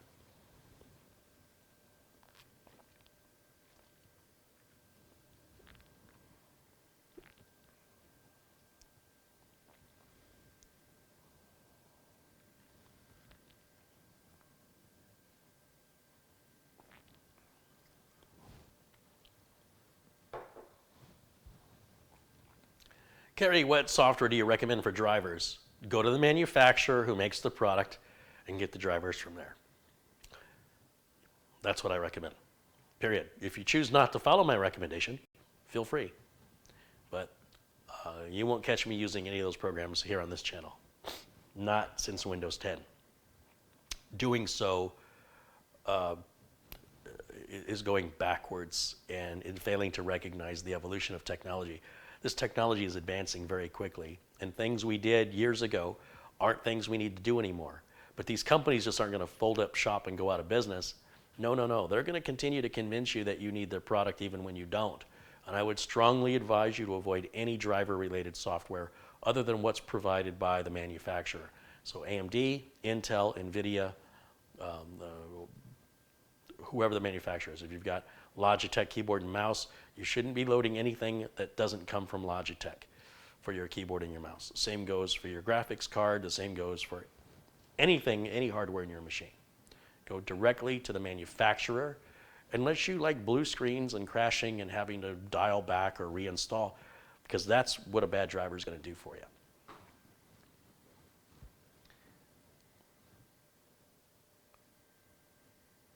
Mark Baggett says, in case I don't see you all again before Christmas, I want to take a moment to wish Carey and everyone a Merry Christmas and a happy and healthy New Year. Of course, happy holidays to everybody. Thank you, Mark.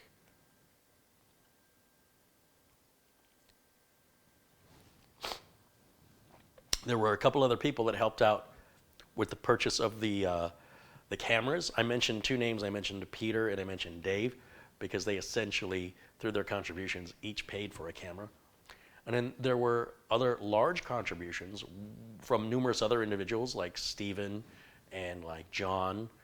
And I'm trying to keep them mostly anonymous because they're very generous contributions, and I don't want them to get harassed or anything. And of course, if they want me to say their full name, I'm surely happy to.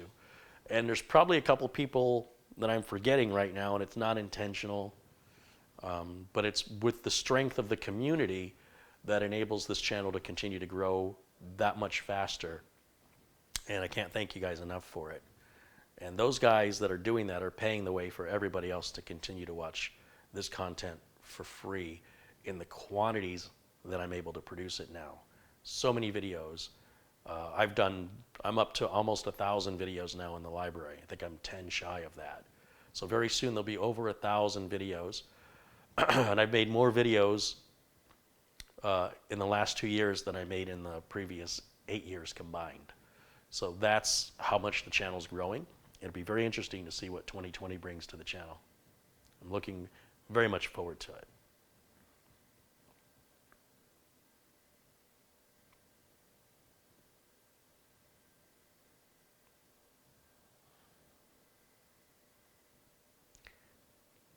BR0 says, you forgot me. I don't know who you are, but any contributions to the channel are always appreciated.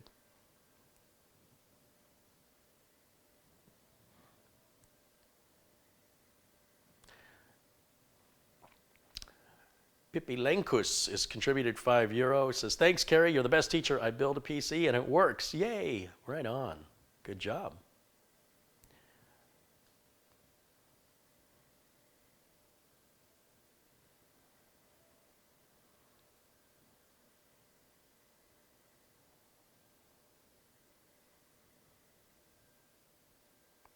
Michael thinks that fan needs to be replaced. It could be right. Could be right. May just be the fan. So if that's the case, I have to decide if I want to deliver it that way. It's easier to replace that fan. Well, I've got it than having it installed at the customer's and they have to pull it out of a cubby and work on it.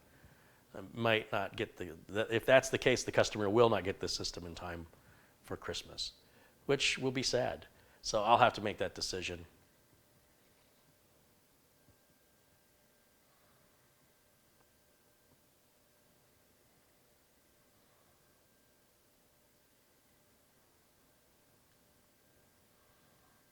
Okay, I guess we can restart this now that these updates have been put in there. You'll see Intel drivers were installed. You can see that.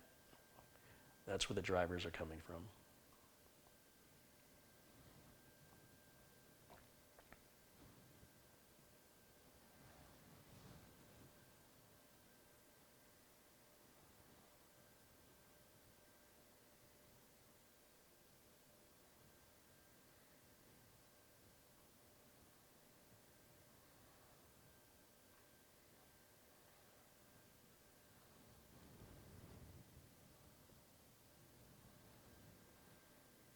swap the fans connections and see if the top one flickers. Yeah, that's going to be part of what I do. I'm just trying to get Windows installed, get the Samsung software installed. We'll make sure we got the latest BIOS, et cetera, et cetera.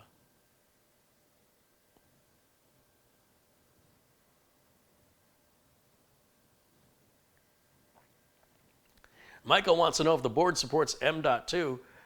You either haven't looked at the parts list, you didn't watch the first part, and you don't understand where the operating system just installed since there's no 2.5-inch or 3.5-inch hard drive. What else would I be installing to if it wasn't M.2?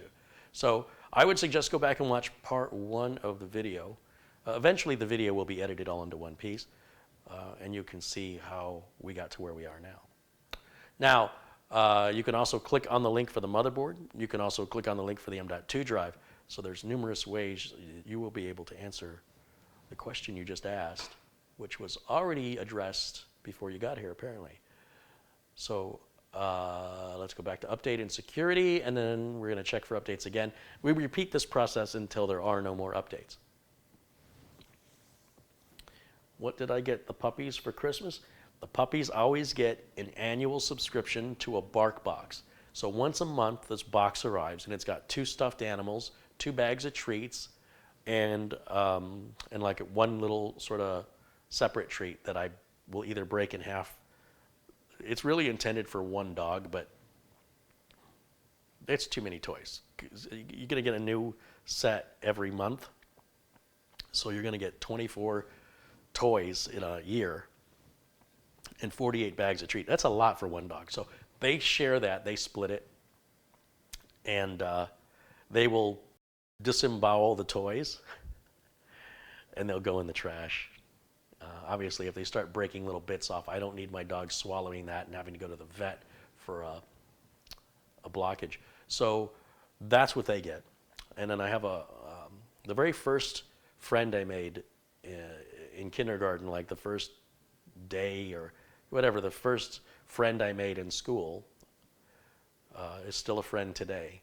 And he got a dog based on my recommendation. He lost a dog and he's sad. And I'm like, yeah, man, the best thing you can do is get another dog. So he got another dog. And I kind of like the dog's dog father, you know? So every Christmas I get her, the dog, a 3-month bark box subscription from her dog father in Arizona. And of course, I'm talking about growing up in Detroit. This is a friend of mine that still lives pretty much where he always was. And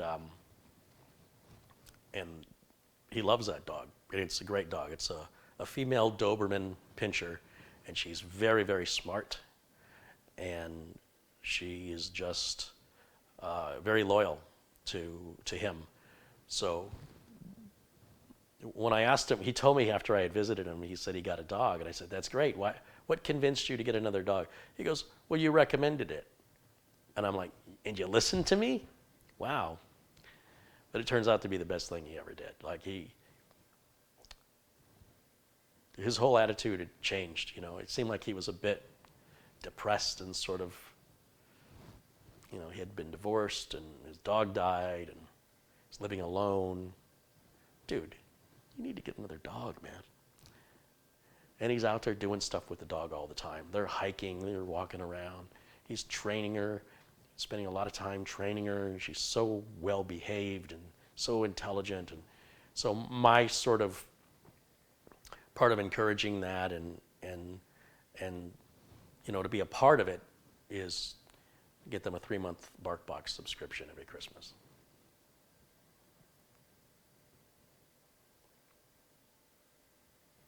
What was the main reason for choosing the i9-9900? Why not? System won't be overclocked.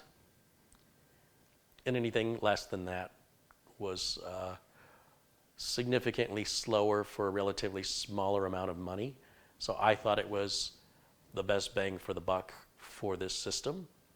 The customer doesn't know the difference. The customer could have had a 9700K. They wouldn't know. They wouldn't know.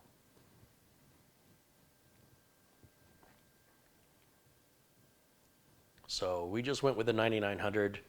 I think it was on sale, and that was what really pushed the trigger for me. I think a lot of people don't really comprehend sale prices. They don't understand why some parts are selected because they're generally more expensive. and you know, the assumption should be there had to be, not that your question was critical, but there is logic to it that I may not be able to explain. I can't remember what I paid for it or what drew my eye to it, but it could have been on sale. It could have been that I wanted the 9900K, but they were out of stock and they weren't going to come in stock for a while. And then I thought, well, I really don't need the K anyway. This customer's not going to know the difference. I'll just get the 9900. I can't remember. There's times where I use a 9900K because when it's on sale, it's $5 more than a 9900. And the K runs 10% faster out of the box, whether you choose to overclock it. Stick it in H-series chipset, doesn't matter. You're still 10% faster for only $5. So to not use it in that circumstance would be foolish. But that won't stop people from coming onto the internet and criticizing me for mismatching a K-series chip with an H-series chipset board. It's not a mismatch. It's done with intention, and it's done for performance and value. So that may be why. I can't remember why. I can't remember, but it's probably one of those. One of those.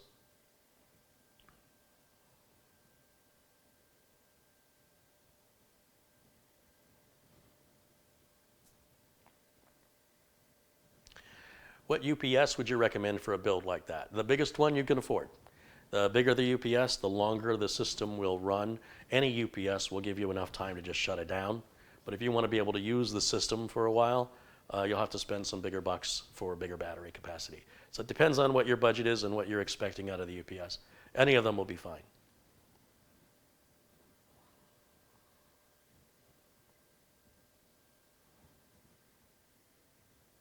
Looks like we don't have any more updates here. So we can install the Samsung software. Where is this? No, did I put a Samsung? I put an Intel in here, didn't I? Let me look at my own video notes and see what I put in here. Keep telling you guys to look at them.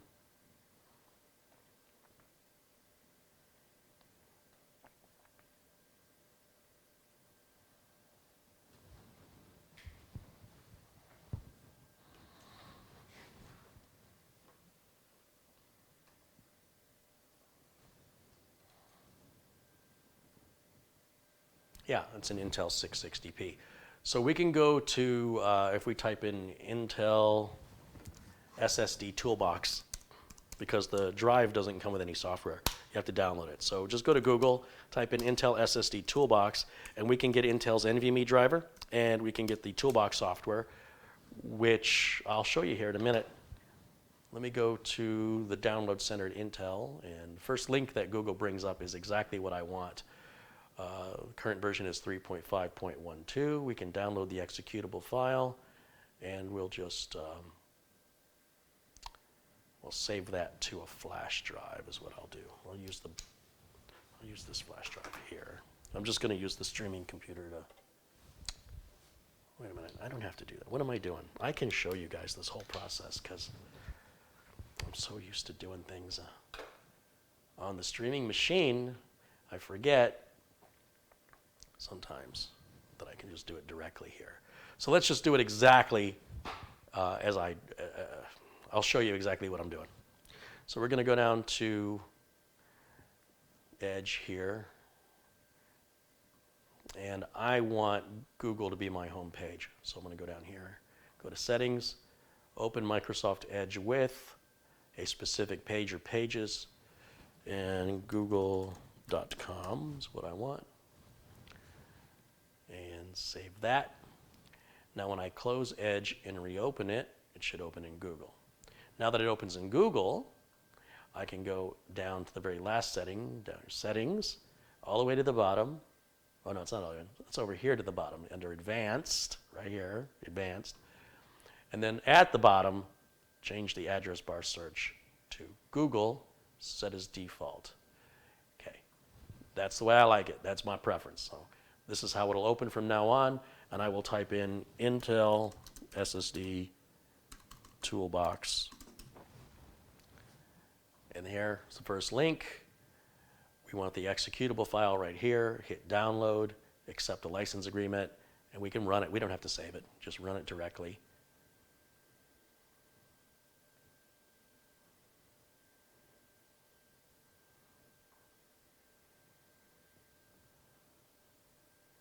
And while that's installing, do a search for the Intel SSD NVMe. Oops. I don't even need to correct that. I just need to put the word driver on it. And you'll see it's correcting all my typos. And while that's working, this has finally come up and wants to install the SSD Toolbox. We'll click Next, click Yes.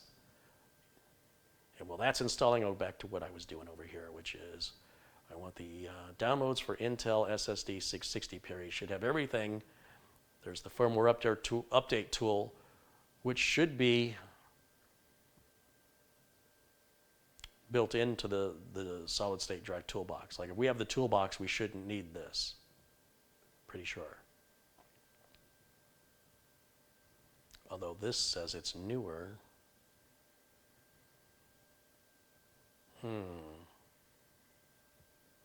Well, we'll do this first. This is the NVMe driver for Windows. This is optional. But if you want the best performance and reliability, I recommend you download it. And if I minimize this, the install for the toolbox should be done. Would you like to run the SSD Toolbox now? Sure. Because I'm pretty sure that tells us if we're, yeah, right here, firmware update. The selected Intel SSD contains current firmware as of this toolbox release. Check for updates to look for a newer version of the toolbox because the toolbox may include newer firmware. So in other words, the firmware option is built into this software. So that's good to know. So let's close that. I'm done with it for right now. Go back to where we were. We'll get that NVMe driver, which is this file here. I'll hit download, accept the license agreement, and again, I don't have to save it. I can just run it.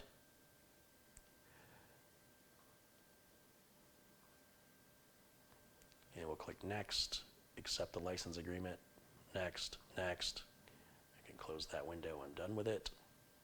We're going to have to restart the computer. For any NVMe driver, whether you see me use Samsung or Intel, that driver has to can only go into effect after Windows is restarted because you're using an NVMe driver right now, and it can't replace it while you're using it. So during the restart, you're not using the driver when the computer is shut down. It replaces it during the shutdown so that when you start up, you're on the new NVMe driver. Did you get all that? And then there's options in here that Intel recommends that you run when it comes to the Ssd Optimizer. You can configure this on a schedule and say, I want this to run weekly, and I would like it to run at, I don't know, let's say 6 a.m.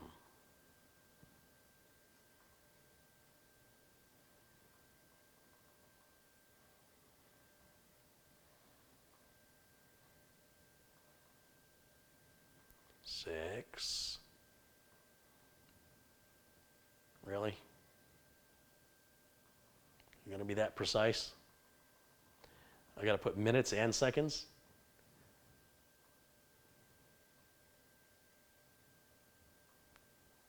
And you can check this little box if you have multiple SSDs to do it to all of them, if you want to do it daily, weekly, or monthly, and just automate that task. I don't see any, oh, I guess you just hit the add button now.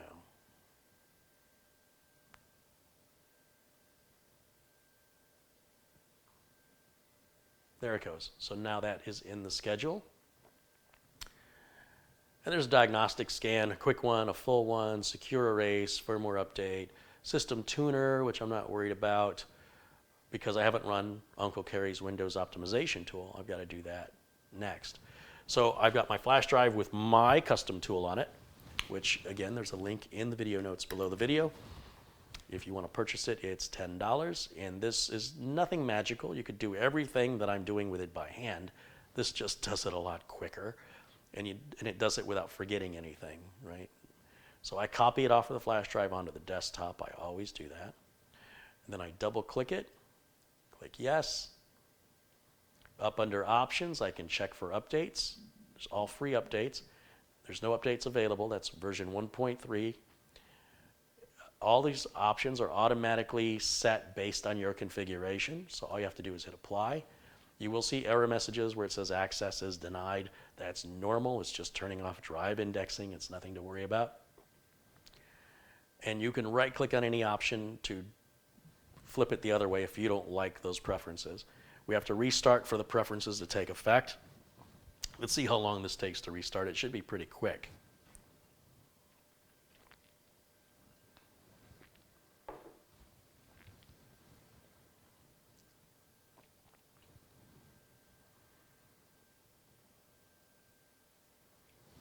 It is absolutely dead quiet.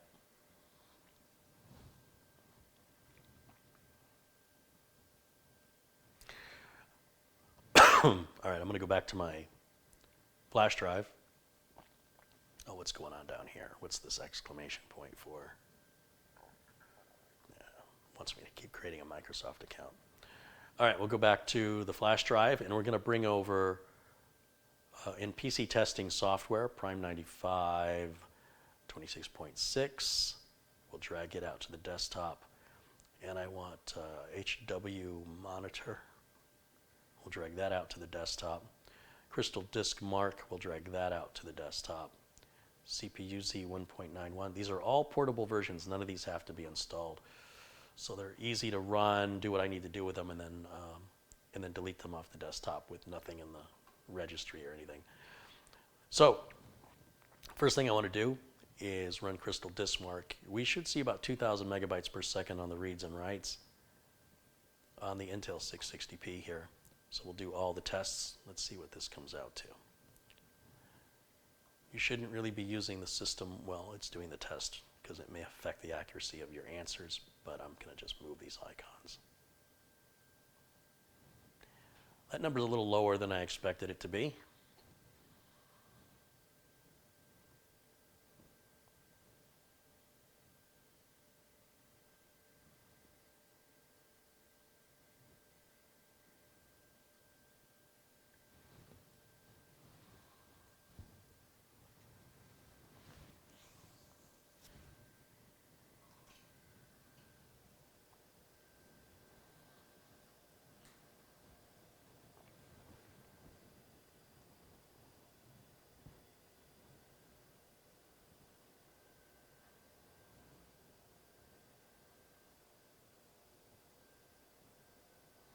Step aside here for a second, folks.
It's funny, those write speeds are faster than the read speeds. Something must have been going on in the background.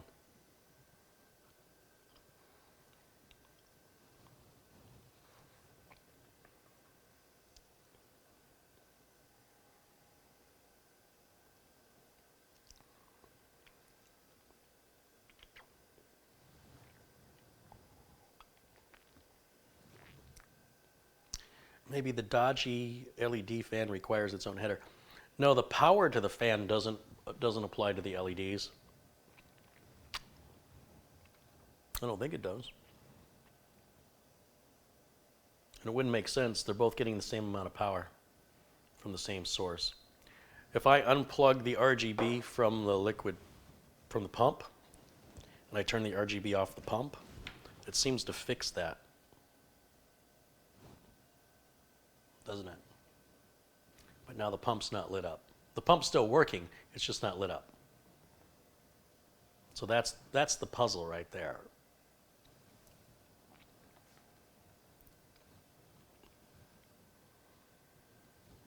I'll experiment with it later. I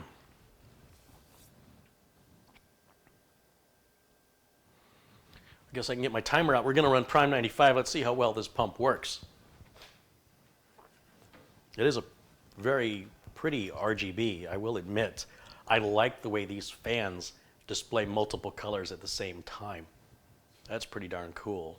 Not quite sure how well the camera's picking that up. See if we can zoom in on it.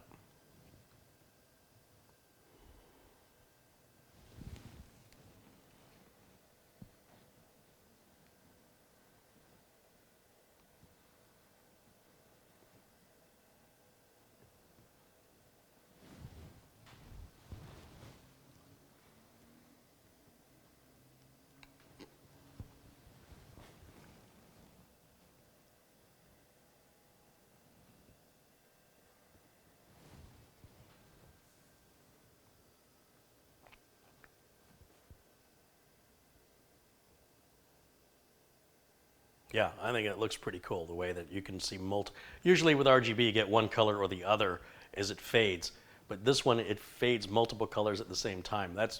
I like that. I mean, if I'm gonna like RGB, I guess that's what I'm gonna like. All right, I'm gonna get rid of that, and then let's bring up Prime 95.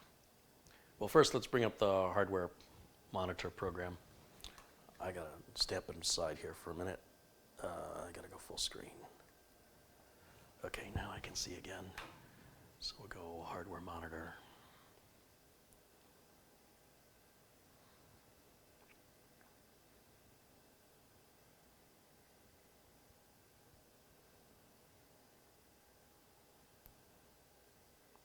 So the CPU has 16 cores, or 8 cores with 8 threads. Again, way overkill for this customer.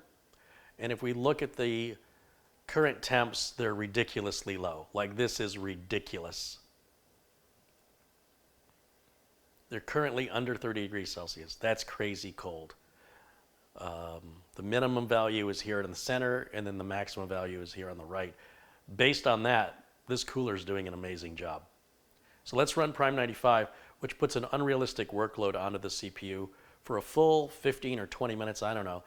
We're just going to hit OK, go with the default values, let it run all those cores at 100% without a break for a breath. Imagine holding your breath for 15 minutes. Like, if you can hold your breath for 15 minutes without passing out, I'm pretty sure you can hold your breath for 3 minutes and it won't be a problem. Excuse me. This is really what this is about. This isn't about benchmarking it to see if it can run colder than anybody else's. This is benchmarking it to see if the customer were to put an unrealistic workload on this for an unrealistic amount of time, that they won't have an issue with the computer thermal throttling and then reducing its performance. So I'm going to start my clock because I forgot to, and we'll let that run for 15 minutes, maybe even 20. We'll take a look and see how things progress. But so far, looking on that right side of maximum temperatures hit, this is really impressive, very impressive.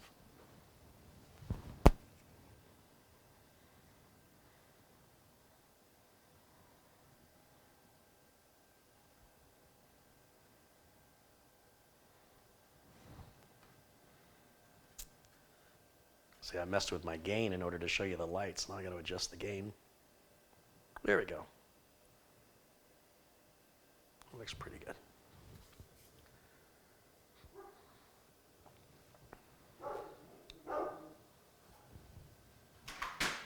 What's up, buddy? What's up, Jimmy? It's a good boy. Okay, so while we're waiting for the test to run, like I said, we're going to just torture test this for 15 to 20 minutes. I'm feeling like I'm going to go 20 minutes on this because it seems like if the temperatures are this cold getting started, they should stay cold. I don't want to see it ever hit 85 degrees centigrade. That's the maximum I can tolerate. The CPU can go up to 100, but I want to always have a nice 15 degree of headroom in a worst case scenario. What we're doing here is we're painting a worst case scenario. That's why I run the benchmarks. In theory, the benchmark will push the system much, much harder than the customer ever will. So if the system succeeds through the benchmarks, that's all I'm doing. And I'm not looking for setting any records. I'm not looking to compare it against anybody else. I want to make sure the system will perform. That's all, when stressed to the max. That's all I use benchmarks for.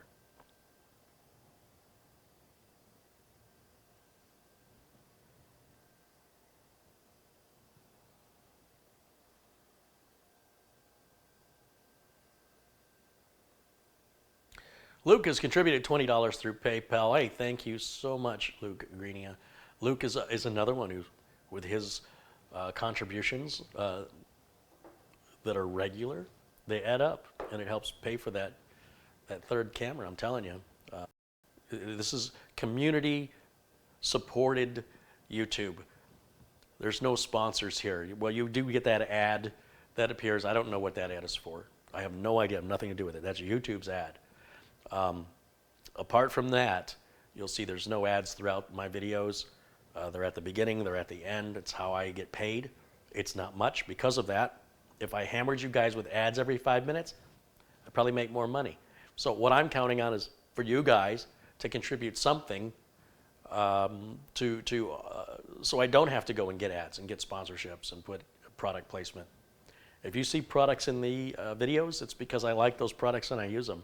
I'm not getting paid by any of those products, ever, never have been. I'd like to keep the channel that way, and through contributions from you guys, that's how that's possible.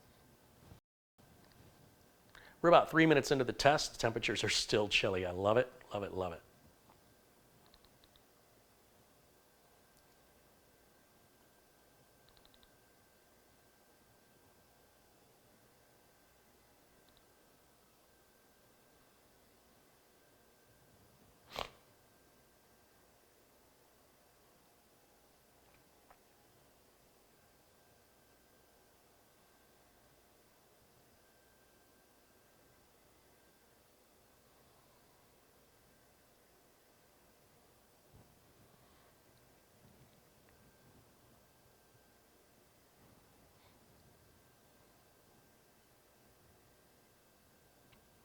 If you want to build your own computer, but you just don't know what parts to buy, you know, that part of the enjoyment of building a computer is getting the parts that are right for you, and then the research that entails.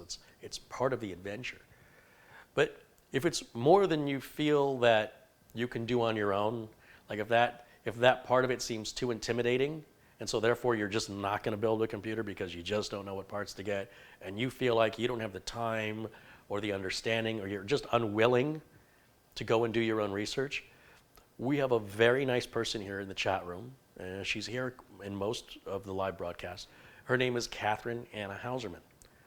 Catherine lives all the way in Colombia, and she enjoys putting together parts lists for people. And it's not just a matter of asking somebody for a parts list. They need to ask you questions. What's your budget? What country do you live in? Because some parts aren't available in other places. And how else can you determine a budget if you're not all on the same schedule with regards to what parts cost? Parts cost different amounts depending on what country you're in for the same part. What I pay in the United States isn't necessarily what they pay in England or elsewhere in Europe. Furthermore, she'll ask you what you're using the machine for. And she will then develop a parts list that will fit your budget in your country using, you know, prices there to help guide you to a machine that you'll be happy with, you know, for many, many years. You can reach her here during the live chat, but ultimately she's through Facebook. If you're unwilling to go on Facebook, well, you know, I guess you can pay somebody do your consult, to consult with you. But Catherine will do it for free, but please don't ask her to bend over backwards to accommodate your unwillingness to join Facebook or to participate in it. For all she cares, you can join Facebook, get her help, and then disable your account on Facebook. But please don't ask her to accommodate you in whatever issues you have with Facebook. Everybody can create an account.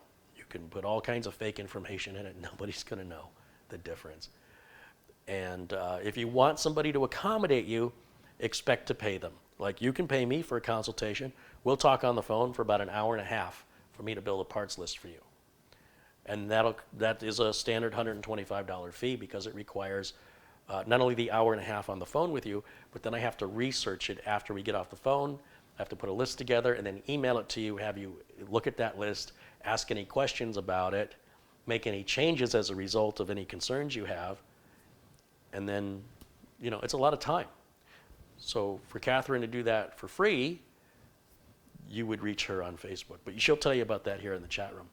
And please, if you're not willing to go on Facebook to get the free help, then pay somebody to help you. That's the terms. It's that simple. And we're 7 minutes into the Prime 95 test. We're still only at 52 degrees. Wow. I am so far, I'm sort of blown away by the performance of this cooler. And remember, we don't even have it optimally set up. We're drawing air in. There's people watching this right now that go, those fans should be on the other side. It would work better if they're blowing air in. This front is all solid on the front, so it can't draw in as much air, which is, you can see everything they're saying is wrong. Like, if there's an improvement in cooling, it won't make any difference. If we can go, like right now, we're at, say, 52 degrees centigrade. If by making these changes and hiding the LEDs and opening up this front cover makes a difference of 2 or 3 degrees centigrade, it makes no difference to the chip. We're nowhere near getting it hot to where it's going to thermal throttle. And so it's not going to run faster, it's not going to run better, it's not going to run more reliably. It is engineered to run within a window of temperatures, up to 100 degrees centigrade. And what that means is, as far as I'm concerned, if you're below 85, nothing matters. If you want to keep this thing at 20 degrees centigrade with some liquid nitrogen cooling, nitrogen and nitrous, I think. Anyway, so if you want to do that, you're certainly welcome to spend all that money and go through that effort, but your machine does not run any better.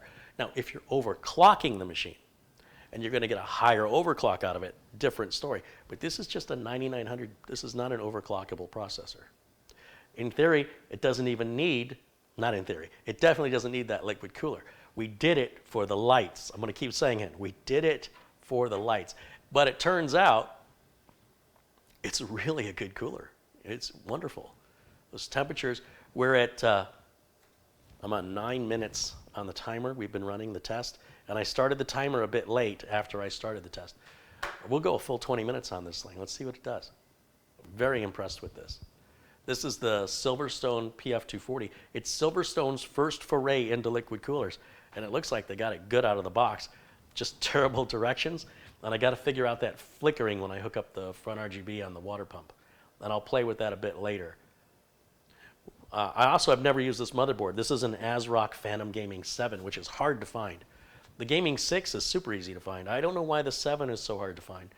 But overall, I'm very happy with it. I like all the USB external options it's got on it here. It's got 2 USB 3.0s, which a lot of motherboards don't have. It's got a 3.1 header if you have a case that has USB Type-C up front.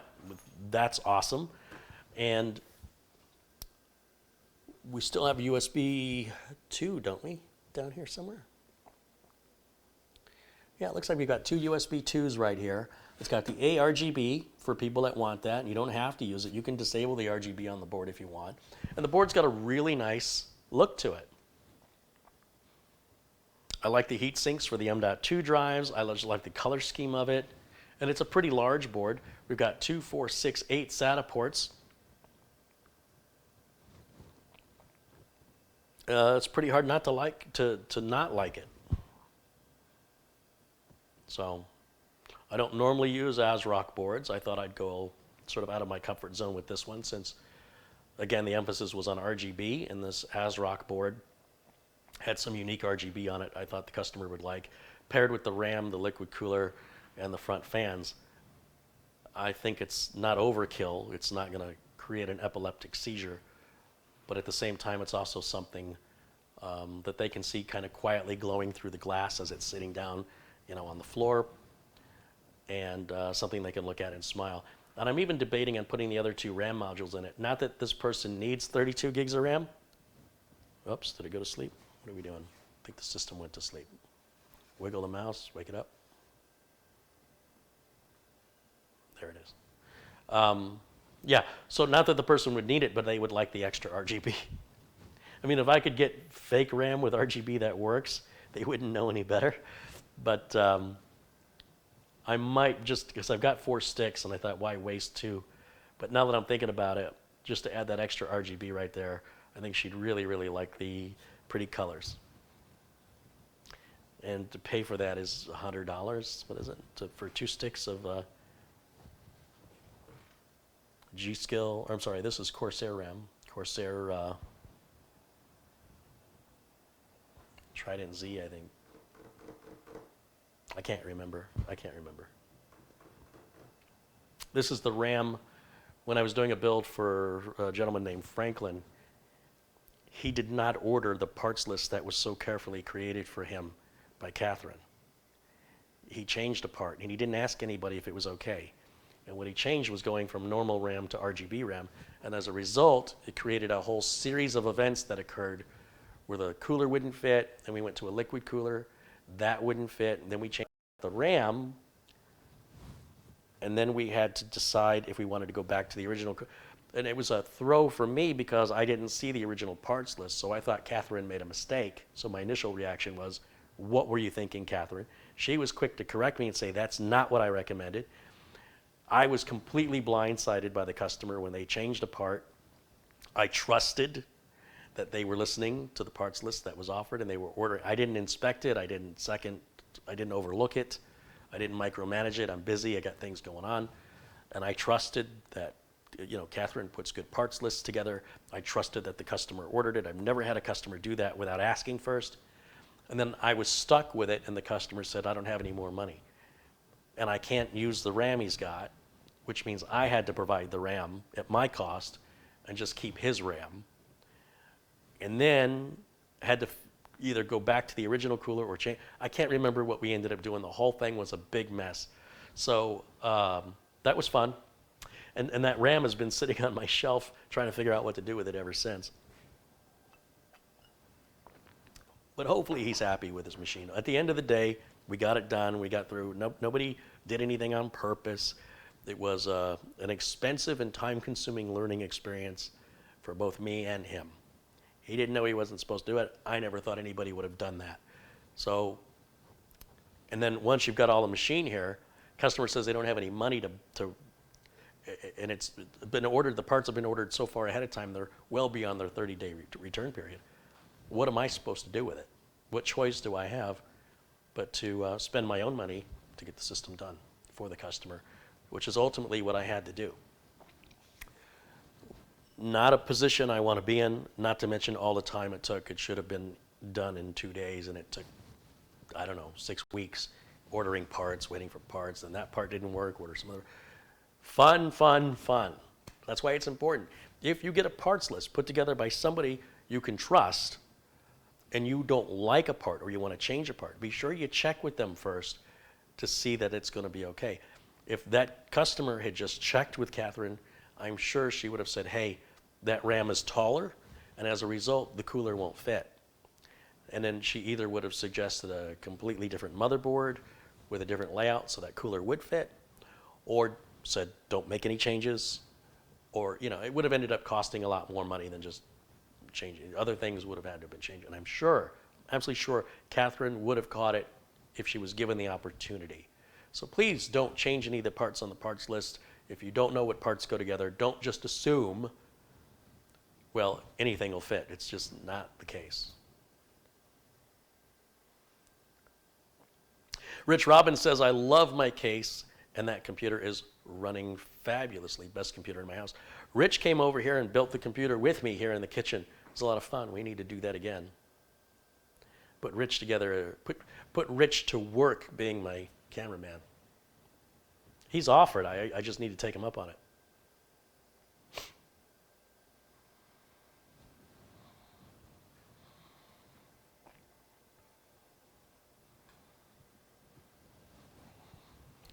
Catherine says it's G.Skill TridentZ RGB. There you go. Thanks, Catherine.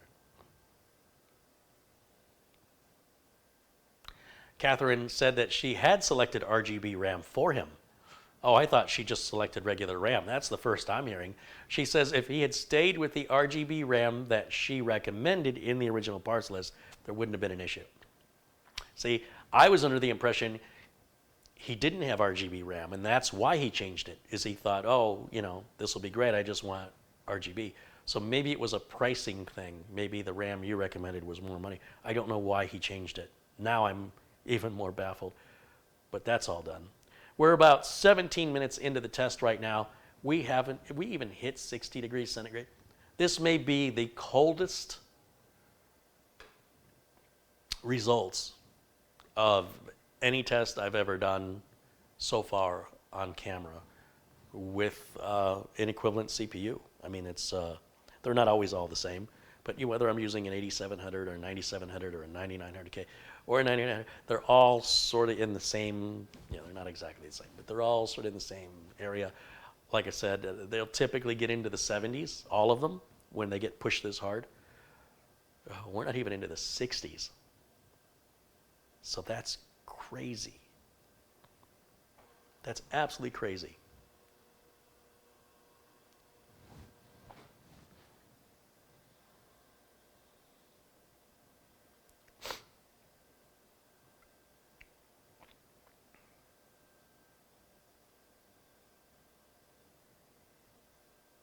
Hello to some friends in blue. So hello to Tom Scott and Jonathan Fazani and Rich Robbins and Chad Miller, Randall Hill, and who else we have in here? Mark Roberts, Nick Poverman, Greg McDonald, Mark Baggett, and Nick Poverman.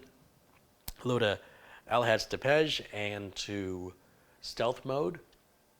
Hello to Luke Greenia and Peter Brooks, as well as Red Dragon joining us there. He contributed $2 and said, you have a reverse sponsor, Coca-Cola. Yeah, I pay them. Let's see. Who else do we have in here? Robert Cronin, another friend in blue. Richard Prescott. Stephen Bernstein joins us. Stephen's been a wonderful supporter and contributor to the channel, as well as many of you. I mention it because I just came across his name. Who else? Robin Maltman, Carl Wilson, Gary Reed, Ian McLeod, Jai Tash, Matt Foster, Heinrich Bo Anderson.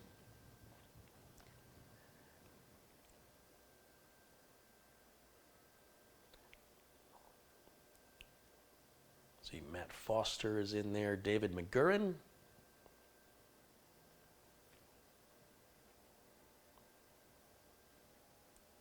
Kevin McDonald, I think I mentioned Alan Walker.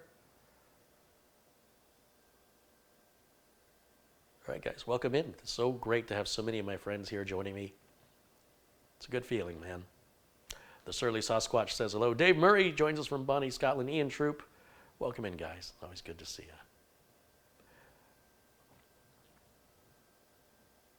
We are now at nearly, well, it's over 20 minutes because remember I started this late. So we're going on 20 minutes.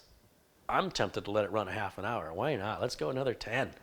I want to see if we can crack 60 degrees centigrade because the longer Prime 95 runs, it gets through a series of tests and it starts to really start pushing and hammering on the system. And it's such an unrealistic workload that we're at the point of ridiculousness. But because it's breezing through it without so much as breaking a sweat, I'm standing here a bit dumbfounded as to how it's doing it without. Look, if this was in the low 70s, I'd be ecstatic. Imagine how I feel right now. We're over 10 degrees less than that. That's crazy.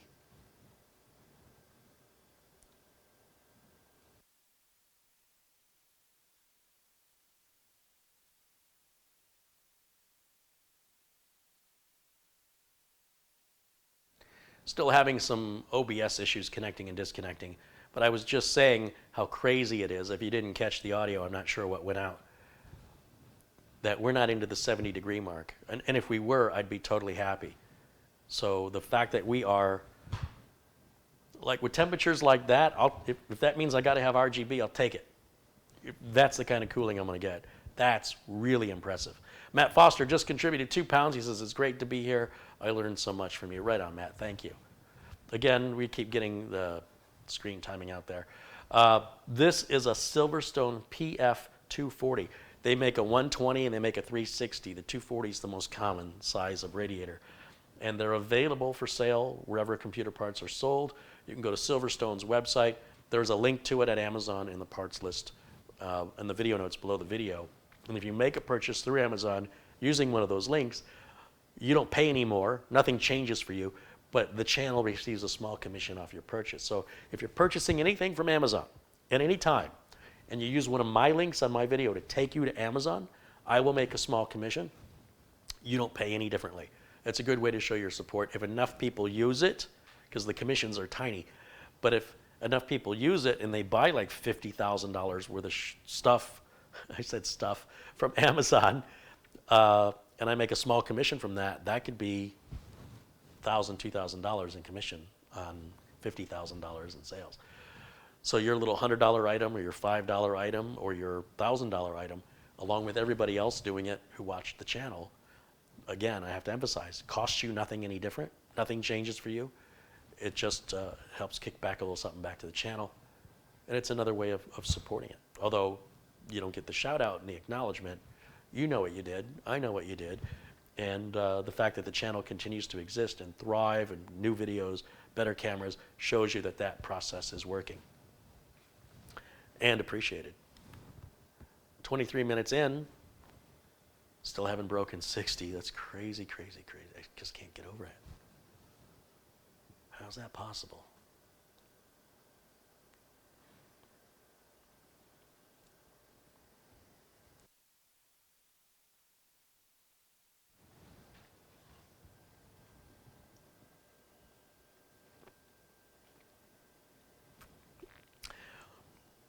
No liquid cooler will fit in a Corsair 200R case, except maybe a 140. The only place you can put it would be right at the back of a 200R. There's no place on top or in front. The 200R is too low.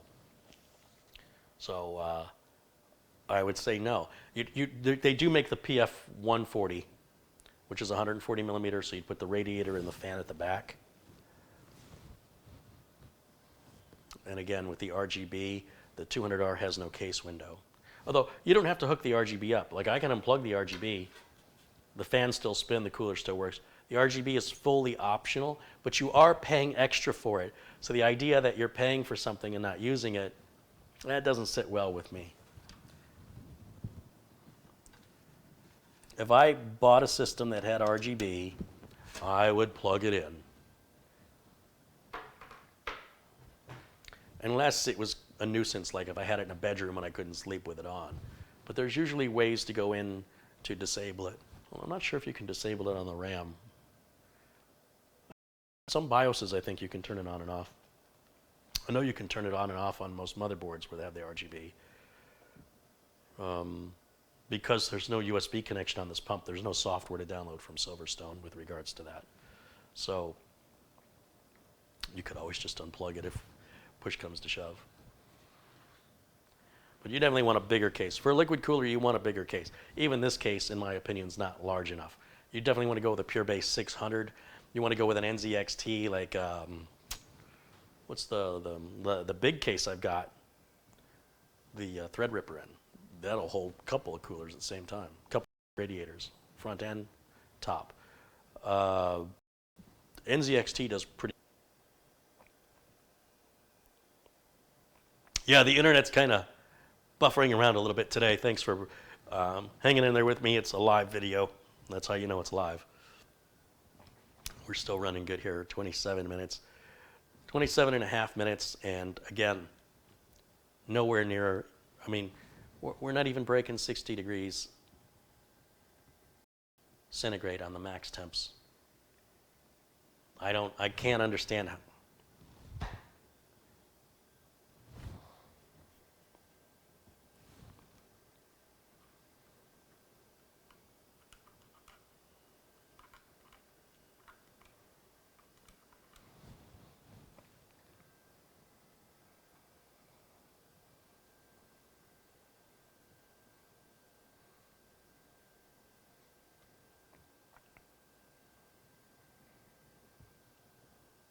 Yeah, OBS is really struggling here, folks.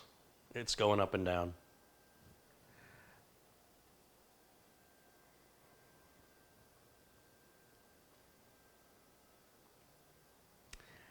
The highest temperature we've seen is 55. That's crazy. I may have a new favorite liquid cooler. Isn't it interesting? Because if you saw me install it, it was like, I'm making a big mistake. This is really bad.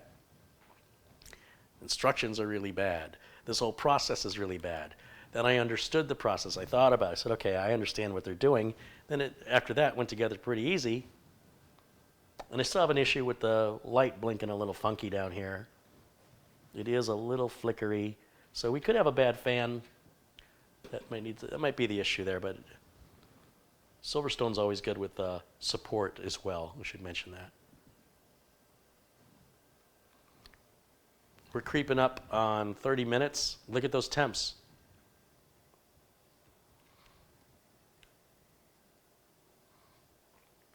That is absolutely crazy.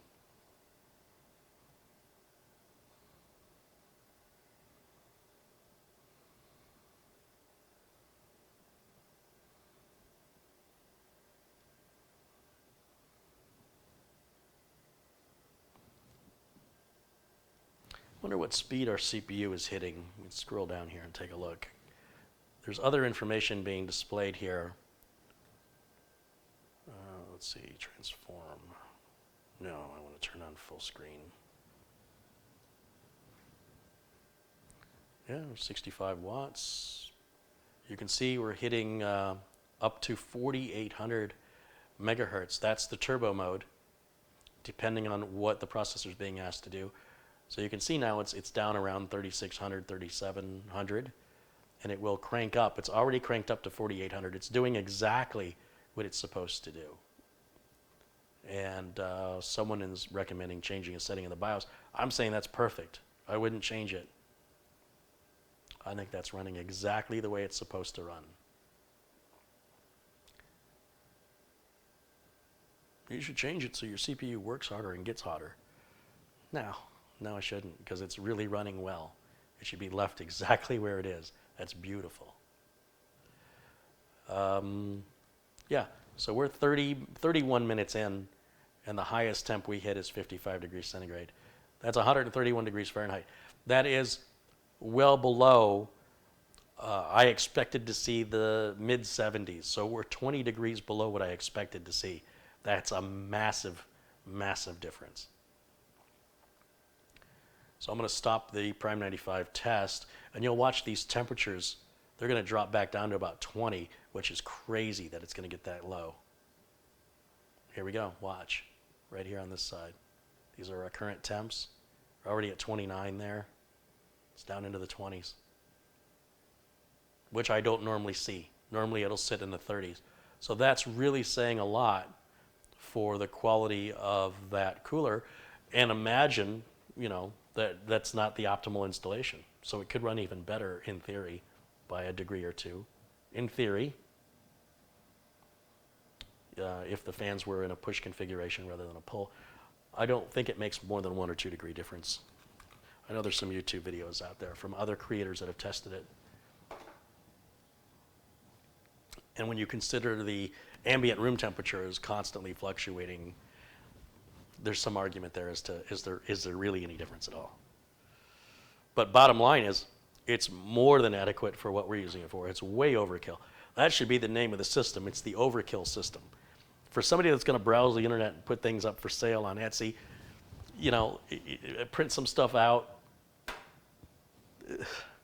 this is way more than they need. They're going to be very happy with it.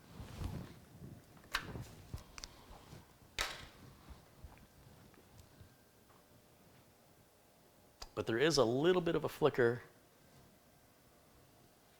on that fan, and I suspect it probably has to be replaced. And so between the fan from Silverstone and the motherboard power connector that I dropped on the BeQuiet power supply, it may delay getting the system to the user. I don't know. I have to make up my mind if I want to deliver it I hate the idea of cable managing it like that because I've got to cable manage it in a way that I can get in and out for the fan replacement and the motherboard power cable replacement. Something for me to think about. Close this and we'll shut this down. Oh, you know what? Wait, I want to run Crystal Disk Mark one more time. I want to see if I really want to see 2000 on my sequentials. Let's see what it does here.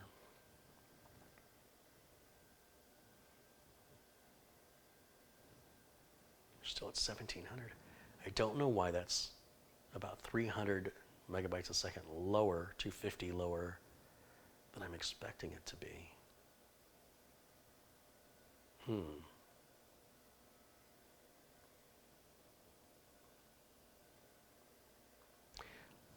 I've got the drive in the top slot, and I believe both slots support PCIe by 4. One of them, on some motherboards, one slot will be PCIe by 2.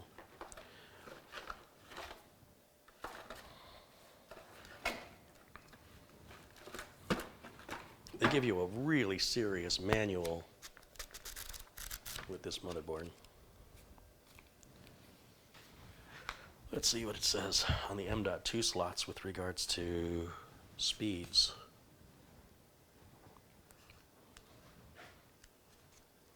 Storage.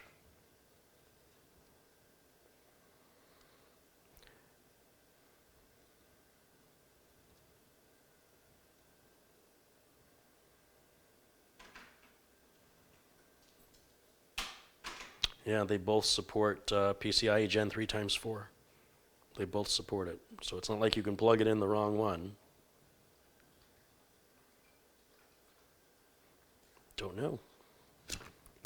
And the end user's never going to know, right? The end user's going to look at this and be like, that's the fastest, quietest, prettiest computer I've ever had in my life. But you and I know there's something that's not quite right, and I don't know why. And I like to know why. Even if I don't fix it, I still want to know why. There's maybe a BIOS setting. I can't imagine there would be a BIOS setting. We'll take a look at the BIOS. Let's go see what's in there. Let's see if we have the latest version. So I already know the latest version is 1.2. There's only one BIOS update for this. So let's go and check that out. So we'll do restart. And we should be able to hit delete here on the keyboard and get us into the BIOS.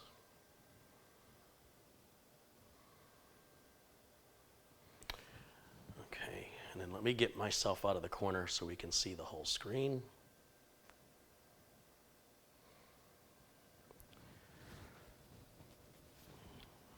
Looks like the XMP profile is turned on.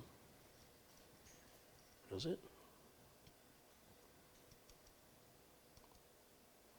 Well, it's on auto. Okay.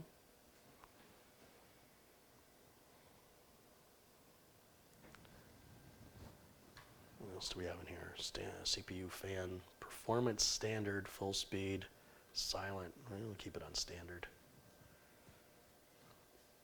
16 gigs of RAM, i9-9900. Fan 2 is the pump, right? That's the optional. And chassis fan will be the rear case fan. So let's go up here to advanced mode. Let's take a look at what's going on in here. 1.2 is the BIOS, so that is the latest. On Asrock and Asus boards, your RAM, if you're only using 2 sticks, go in A2 and B2, so that's in the right place. If you're overclocking, which we don't have a KCPU, we don't have to worry about that. Chipset configuration. We don't have a graphics card, but that's okay. This defaults, it'll say if you add a graphics card, it'll make it primary. If you don't, it uses the onboard video. So we can leave that as is. There's no benefit to changing that. CPU configuration, there's nothing to change here.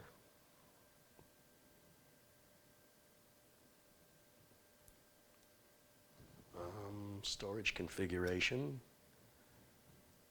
AHCI, that's all for SATA. We don't have anything plugged into SATA. Then of course we go down to M.2, click on that, and we can see the size of it, that it's supported. Doesn't really tell us what mode it's in, but it should be PCIe by 4.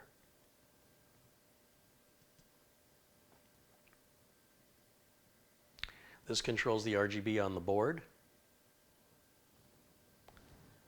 and the speed. You do that right here in the BIOS, so you don't have to put any software in.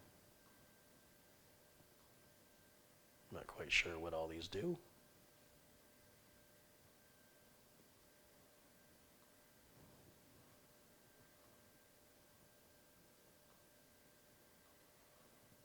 Is there any sample?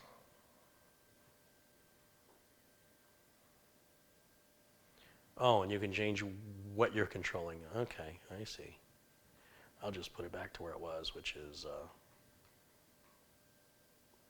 oh, and you can turn it off right there.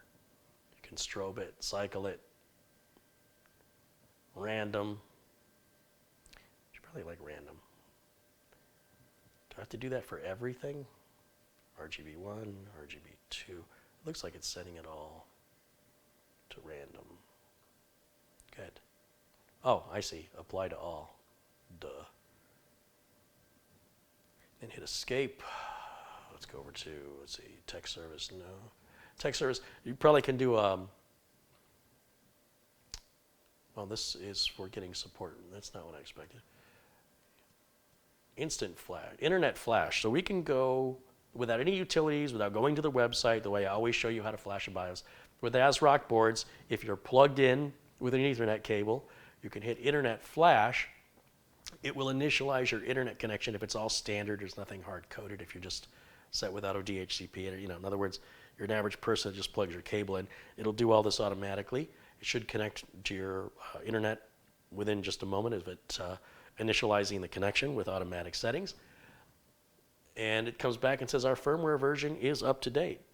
If there was a newer firmware version, it would automatically download it and give us the opportunity to update it without the need of any flash drives or selecting the right one and looking on the website. Apparently you can back up your UEFI, you can set up your network configuration. We verify that CPU temperature is nice and chilly. It's good.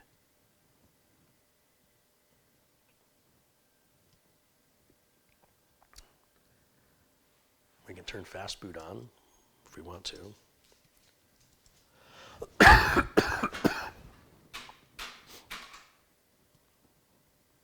And then we'll save changes and exit.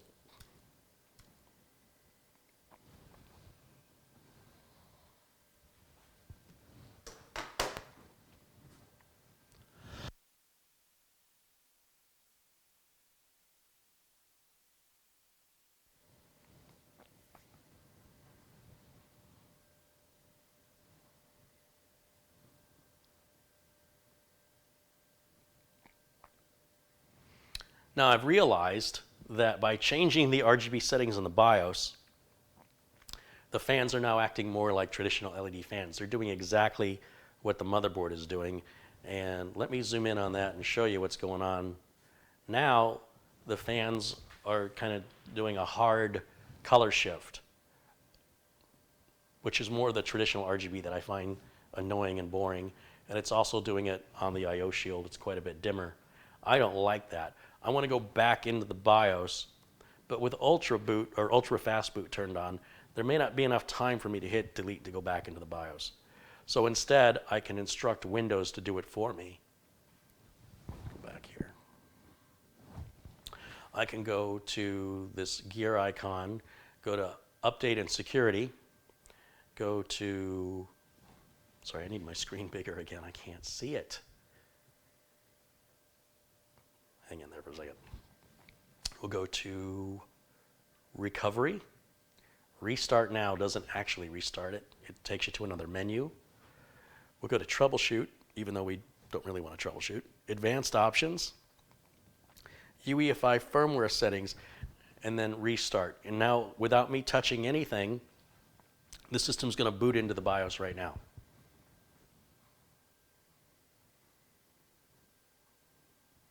There it is. Okay, now I'm going to put that RGB setting back. So what was it? I went to advanced mode. I went to tool. No, it's not tool. Hardware monitor. No. Advanced. It's in here somewhere. Oh, Asrock Polychrome RGB. Yeah, that's what I want. And we're going to put that back to rainbow because I liked it. Liked it just the way it was. Apply to all.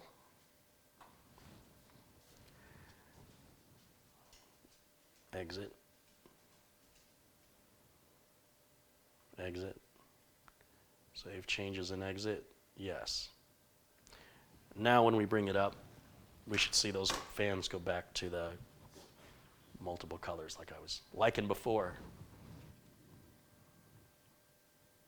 And of course it's affecting the motherboard. Is because we're plugged into the RGB header on the board, whatever the board's doing, the LEDs on the fans are doing as well.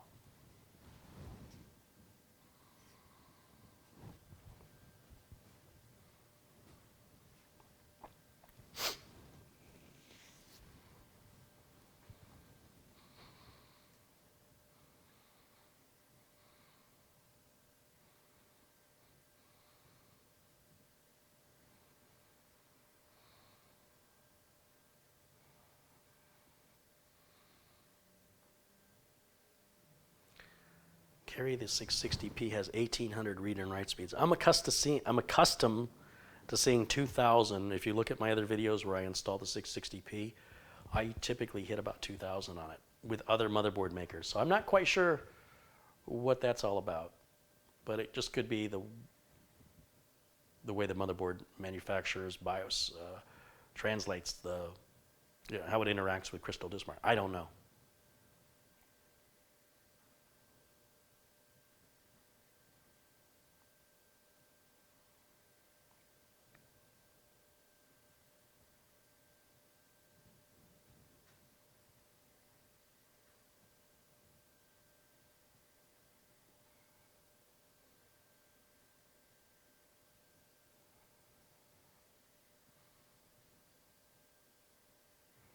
It's the cold-blooded PC.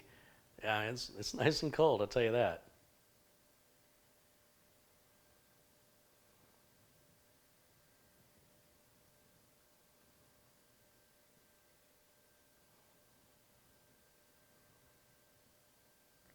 Well, I think, again, I'm using a motherboard and how the motherboard reports the temperatures, where their sensors are, perhaps are in a different location, or how they translate those temperatures are maybe different than what I'm accustomed to because I'm typically using Gigabyte or Asus boards. I would like to get another PF240 liquid cooler from Silverstone and use it on another build with a Gigabyte board and like a 9900K, something I typically use a Mugen 5 on, which does a more than adequate job on keeping it cool, and just compare it to the Mugen 5, both in price and the ease of installation. The Mugen 5's got it beat on ease of installation, but regardless of that, the Mugen 5's got anything beat with regards to a liquid cooler, because that's always going to be more complex to install. A lot more screws involved, a lot more wires and tubes.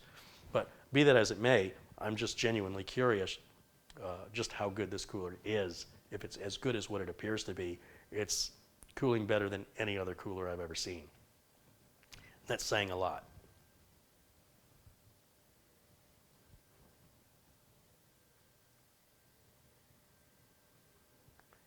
All right, guys. I think that probably is going to wrap it for today, because I think at this point I should get an email out to Silverstone and talk to them about that fan, maybe show them this video. I want to talk to the customer, let them know the status of the machine. I'm going to start doing some work on the cable management. And I think if I can if the customer wants it today or possibly tomorrow, because they're local, I'm just debating, should I put the other two RGB RAM modules in it? Really think I should. Yeah, Yeah, let's do that right now. Let's go ahead and shut this down.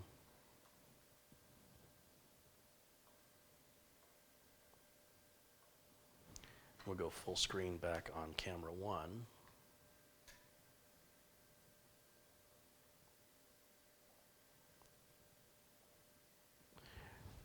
And hit the switch.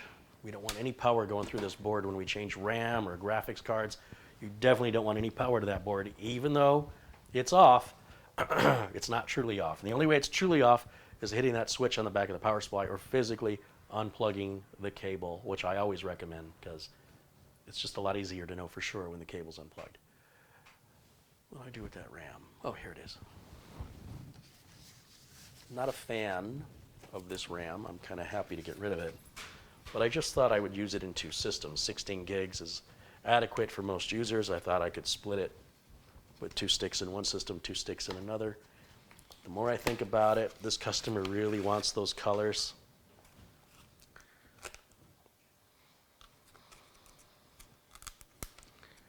And it will generate a little more heat in this area, but the darn thing's running so cold anyway, I don't really think it matters.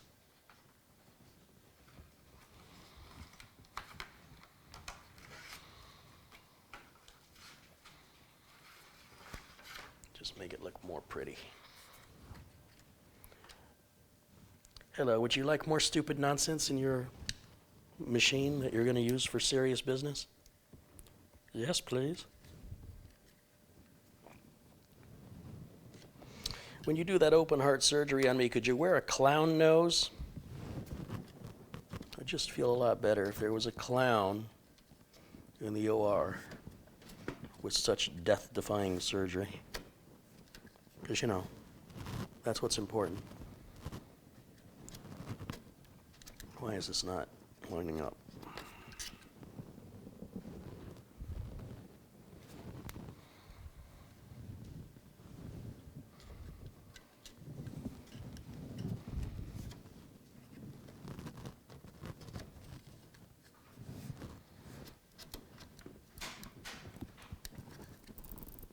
What is my deal here?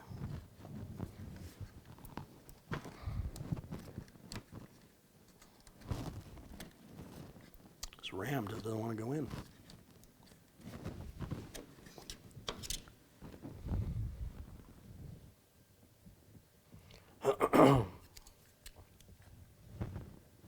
Got it upside down. Swear I looked at it and it went the other way, but I guess not. If you're struggling with it, you're doing it wrong. That's better.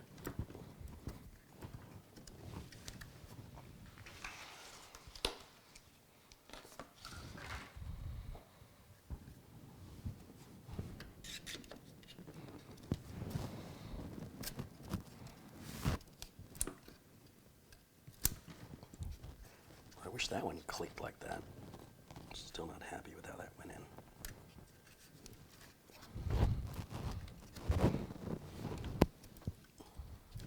All right, now we'll flip it back on.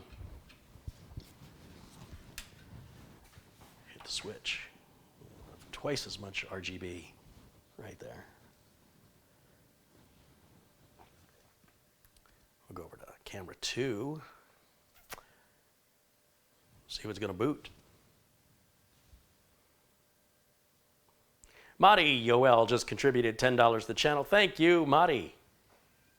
As always, Madi's a fantastic supporter of the channel here. We built 3 computers for Madi so far. He's ready for number 4.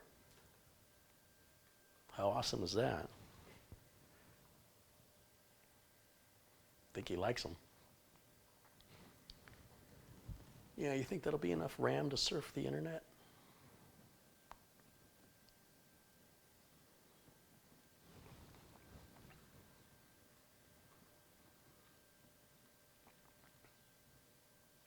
As I mentioned the other day, when you see 32 gigs, so it's 32 gigs of RAM, I don't know, I was thinking 64. It's still more than enough. 32 gigs of RAM, 31.7 usable. What happened to the 0.3 we're missing? That's being used by the internal graphics card. If we put a discrete graphics card in it, it has its own RAM. You'll always see video cards advertise how much RAM they've got. This video card is built into the CPU, and so it borrows or steals or shares from your main RAM, and it will automatically use as much RAM as it needs. We're just doing a basic desktop, but if we were to run multiple monitors, higher resolutions, or run, you know, some graphics on it, it'll consume more RAM as it needs it. So this will fluctuate in those scenarios. That's that. Now I'll shut it down. Well, it shuts down fast. There it is, folks. So apart from the cable management, replacing a fan, replacing the cable I dropped, system's pretty much good to go. I'm going to have to activate Windows on it with a license code. And we've got the Intel SSD software on there, which is like the Samsung Magician software and the Samsung NVMe driver. Intel has theirs. I don't know, maybe AData has theirs, and Inland, I don't know. I don't know. It's one of the advantages you get when you go to the bigger name manufacturers that the smaller manufacturers may not offer you. Also support. Smaller manufacturers may not be there if you have support issues. They might not. I've got another test coming up maybe next week where I'm going to look at price versus capacity versus performance. Pick one when it comes to NVMe storage. And there's kind of three main drives in this roundup as far as I'm concerned. There's the cheapest for the capacity, which is the Intel 660p. This year they're coming out, or it's already out, the 665 replaces this. So the 660p is probably going to be, I think it was just on sale for $185 at Newegg for 2 terabytes. So $185, 2 terabytes, 1,800 megabytes a second apparently on the reads and writes. Or you can spend $400 for 2 terabytes and go 3,500 megabytes per second on the reads and writes with a longer endurance. Or you can go to the middle and get something like this, which I've never heard of this company before. AdLink is supposed to be the best value, where you're going to get 2 terabytes that runs almost as fast as this for about $50 more than this, or about $150 less than this. So for around $250, you can kind of be in the middle. These are all the same capacity. These are all 2 terabyte NVMe solid state drives. Most expensive, cheapest, and this one's supposedly, our testing will reveal, nearly as fast as this one, not quite as fast, for about $50 more than the cheapest one that's also the slowest. But when I say slowest, this is no slouch. Going even 1,800 megabytes a second is probably 6, 8,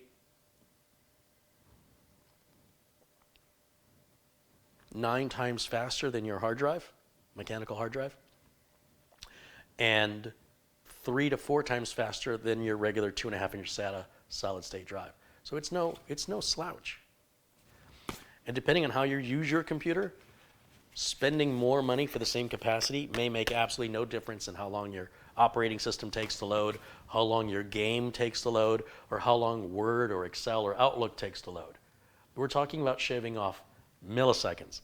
So if you're doing a ton of reading and writing of data, then those milliseconds add up. But if you don't write a whole lot, you're copying a ton of data off your phone or your camera to move the pictures, you're bottlenecked by USB. This is not going to make that go any faster. If you think your internet's going to go any faster, it's not. That's up to your internet. You know, it's not going to make you any faster either. So you got to pick the right device that fits your budget and your expectations. So price, performance, or the balance, maybe the balance between the two, a little bit more price, more performance. And there's your 3 main contenders. AData has the XPG series, which would also be sort of like this, but this one's cheaper. And I believe performs pretty much the same for less money. I could be incorrect on this. If you know of a drive that runs as fast as the AddLink 2 terabyte that sells for less, please make me aware of it. That'll be a test that we're going to do in real life. None of these boxes have been opened. I'm saving them for that test. We're going to run Crystal Disk Mark on each one. We're going to look at the current price of each one. They're all the same 2 terabytes. None of them are bad. None of these are a bad choice. Well, I mean, I don't know what support's going to be like from this company, but you know you're going to have good support from Intel and from Samsung. And hopefully you never need the support, but they all have the same warranty, I believe. That'll be all stuff I check in on. But you can see this is advertising 3,500 megabytes per second reads and write speeds, 3,500 and 3,000. And the Samsung, I don't think they write it on here, but we know we hit 3,500 and 3,000. We know that's a 5-year warranty on this. That much I know. The Intel's a 5-year warranty with reads and writes of, did they even write it on here? I don't know if it's on there. I don't see anything promoting the performance of it. And then, of course, the, I guess I just went through all 3 of them. So like I said, this was just on sale for $184, $185 at Newegg. This is right around $400, and this is right around $250, I want to say, right in that. So, yeah, you got that to look forward to. I'm looking forward to it. Here in Canada at 30% to US prices. With Canadian dollars or with American dollars? Carey, I'd like to invite you for some pizza and suds. But you're in Arizona and I'm in Florida. Yeah, well, maybe someday. Thank you, though. It's kind of you to say.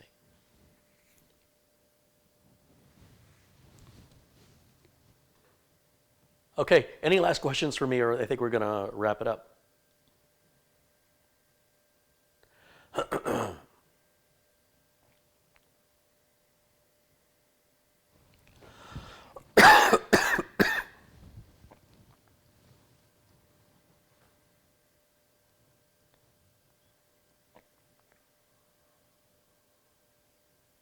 Brendan Ludy contributed £2. Thank you, Brendan.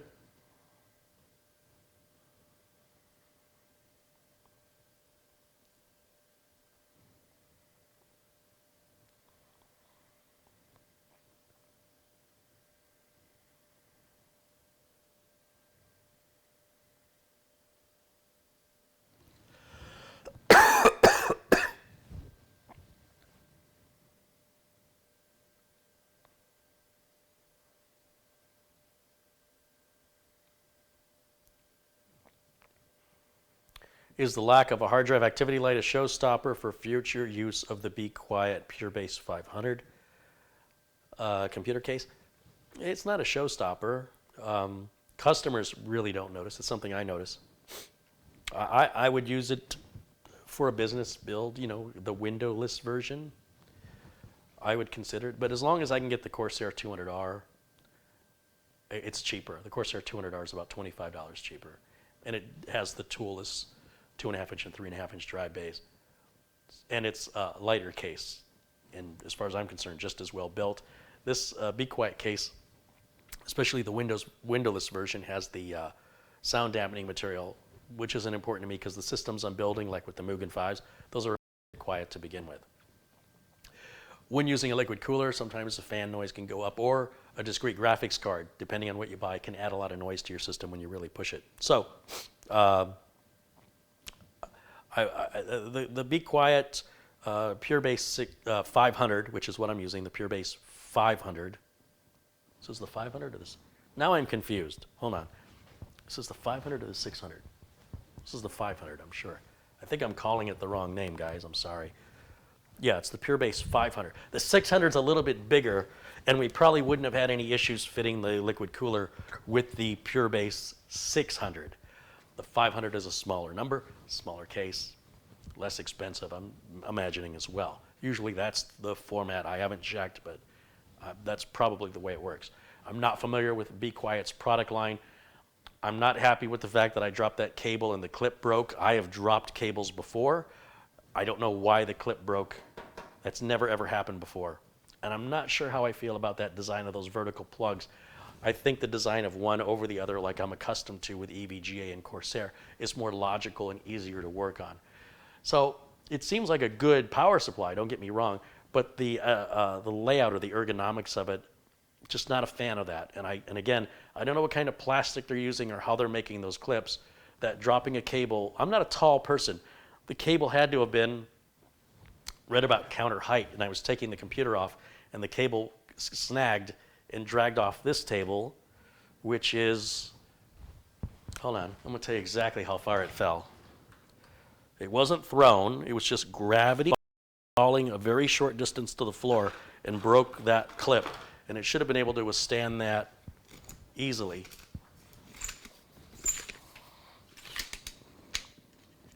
Exactly 3 feet. So 3 feet to a relatively soft floor. You know, my ceramic tile floor was a lot harder of a floor than this floor is. This is a softer floor, and that I just can't get over that broke. That being said, and for full disclosure, BeQuiet sent me the windowed and non-windowed version of this case for me to evaluate it. They also sent the StraightPower 11 power supply at no cost. They're not paying me to make the video. They sent the product, and they asked me, would you want to build, evaluate our cases?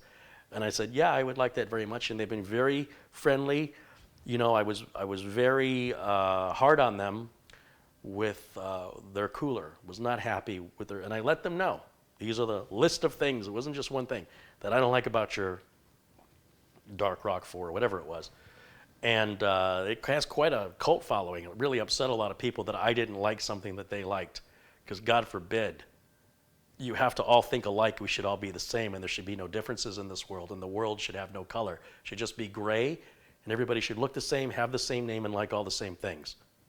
What a wonderful world some of you want to live in.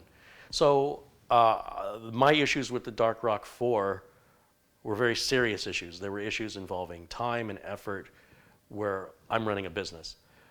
And BeQuiet said they didn't agree with everything I said, but they appreciated the feedback. And I was surprised they still wanted to work with me. And now they know things not to send me. They're like, oh, we know this guy enough not to send him that product. And that's my advice. Like, if you think I'm not going to like it, I don't want to make a video to bash you. So just don't send it to me. So knowing what I like, they said, well, having seen your videos and seen, what your priorities are, would you like to try this and would you like to try that? I'm like, yeah, please, thank you. And for that, I thank them very much for the opportunity to evaluate their products, because normally I'm paying out of pocket, out of my own money, to evaluate it for myself to determine if it's good enough to sell to a customer. And so I'm looking forward to continuing to work with BeQuiet. We've got another Pure Base 500 non-windowed case I'm going to build that's coming up. Same exact case, just with a solid panel here. No RGB, it'll be a basic 9700K with a H370 board. And we'll just use onboard graphics, unless the person I'm building it for wants to add a graphics card. And then as for the power supply, I can't say I'm a fan of that design, apart from the concern that the plastic is a little too brittle. I don't like the vertical layout, especially when it's put into a case like this where you can't see. Once you plug in the cable up front, which is, look, let me put it to you this way. And try and do this so it makes sense. This power supply has the motherboard connector, motherboard power, at the end blocking everything behind it. Now, when you go to add something to this case, how do you get in there? Everybody needs that power connector. Everybody who has a motherboard needs to have motherboard power. So to make the motherboard power the first connector, the largest connector, and to have all the connectors in a line vertically, and then put it around a metal shroud that doesn't come off, sometimes I wonder if the guys who are designing the cases and the power supplies talk to each other or use their own equipment. Because that is very, very difficult. Typically on modular power supplies, you'll have a row at the top and a row on the bottom, and the cables go in horizontally. So you're not completely blocked like that. Now the other way they could have done it is, since they know everybody needs that connector, they could have put it at the opposite end. So if you did put it into one of their cases and their designs that has their shroud with their power supply, then that won't be blocking access to adding any SATA or GPU power in the future. So I don't feel that this is well thought out. That doesn't make it bad as a power supply. The internal components, the A+ rating, the wattage that it puts out, I'm sure all of that's fine. BeQuiet makes good power supplies. It's the design that I feel, and the same with the Dark Rock 4. That design, and for that matter, the design of this 500 with a lid that's intended for a liquid cooler, I don't know how you could ever get a liquid cooler up there. Does somebody have a YouTube video where they fit a liquid cooler in a Pure Base 500 at the top? Because I'd like to see it. If you guys know of one, please put it in the comments so I can look to see what cooler they used, how they fit it, and what motherboard allowed for that to happen. Because everything I've got and experienced will not fit with any motherboard or any cooler combination in this case, and therefore this whole piece doesn't need to exist, so far as I can tell. So it's a pretty minor little thing, right? But one of the things I like about the 200R case that I use, there's no pieces to lose like this, you know? It doesn't make sense to me to deck this out with hardware with the option of liquid cooling when I can't imagine any liquid cooler fitting in that little gap between the motherboard and the top of the case. And at the minute you throw RGB RAM, because I'll bet you, if anybody has put a liquid cooler up here somewhere on YouTube with a BeQuiet Pure Base 500, I bet you they didn't have RGB RAM. They must have had really low profile RAM for that to work. And why would you do that when you've got a glass windowed case? So this, sometimes BeQuiet does this, and I don't know why we have this disconnect, other than I just imagine they aren't using their own stuff. I don't know. But it is a well-made case, and I'm sure it's a great power supply, like I said, when it comes to power delivery. And it is quiet. And this rear case fan and the fan, these are high-quality, nice, quiet fans. I like them. I like them better than Noctua. And as for the build quality of the case, it's solid. I like the clearance here. I like the filter. So I don't want to hammer on just the negatives. Would I use it in a business build, the non-windowed? Absolutely, I would, because we wouldn't, be doing liquid cooling on it. But I don't like the tools required for the 2.5-inch drives. I just think that there's easier ways to do this, faster ways, more efficient ways, and this is sort of old school. To have to screw 4 little tiny screws into every 2.5-inch drive, and there's room for 4 of them.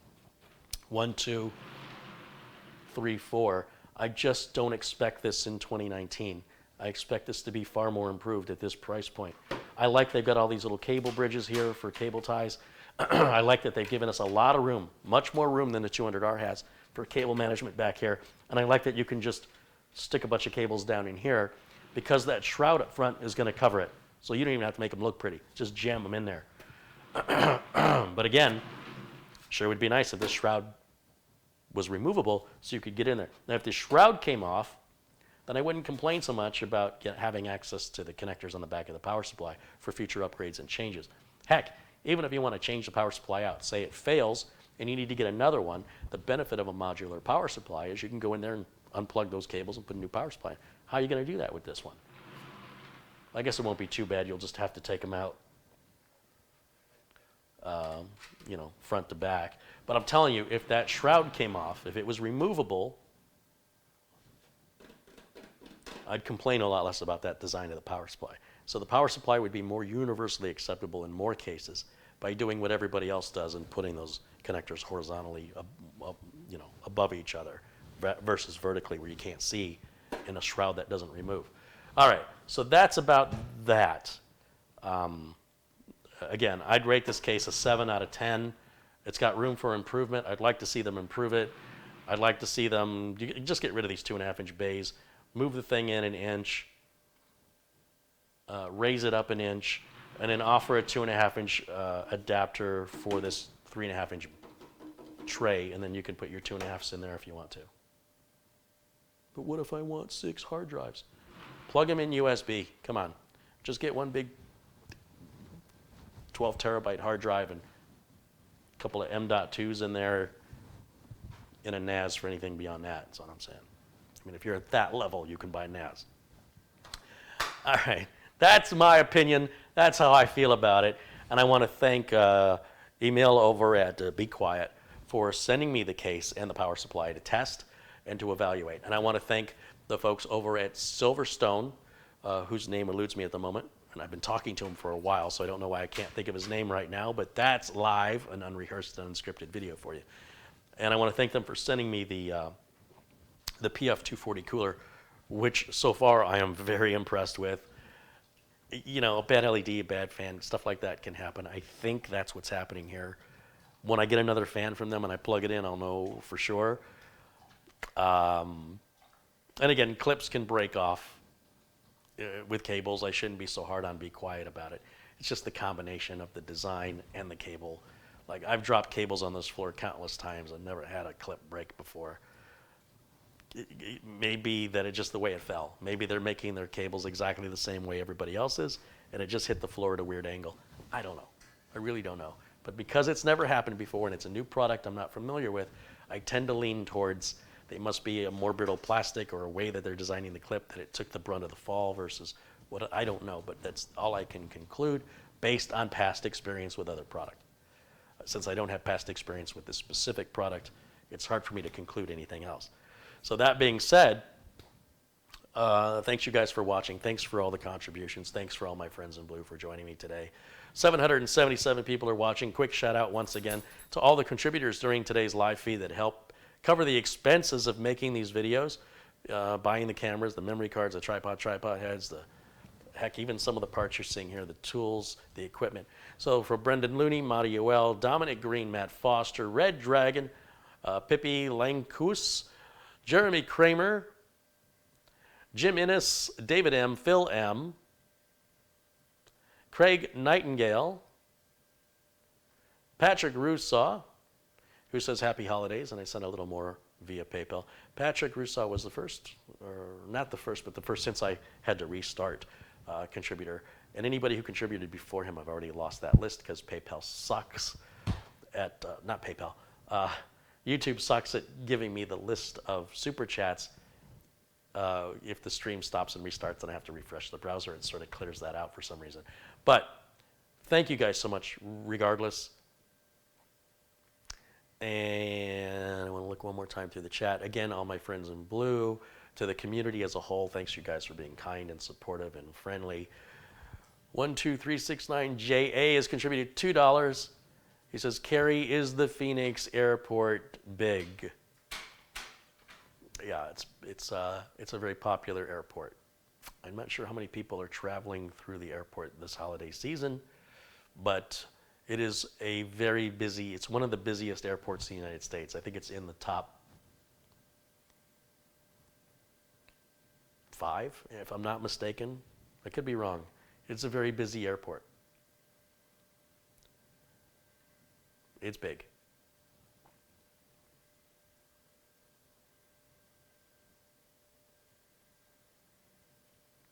Okay, thanks you guys for watching. Thanks for hanging out with me and for participating in the chat room. I will try and get this machine done. I'm going to try and, I think if I finish it and I'm going to deliver it and I don't have time to go live, I'll just film something with the camera to show you what it looks like completed. Otherwise, I'll hold on to it until the parts. I have to talk to the customer and see what they want to do because I think they're ready for it, but I got to explain the situation. I have another build to start, and if I have time, I will start that build on Friday. And I just got notification that the customized part I need on the Xenos build is being sent to me. That's going to be an amazing system. We're talking 64 gigs of RAM, 9900 KS, maybe even a 2080 Ti, maybe.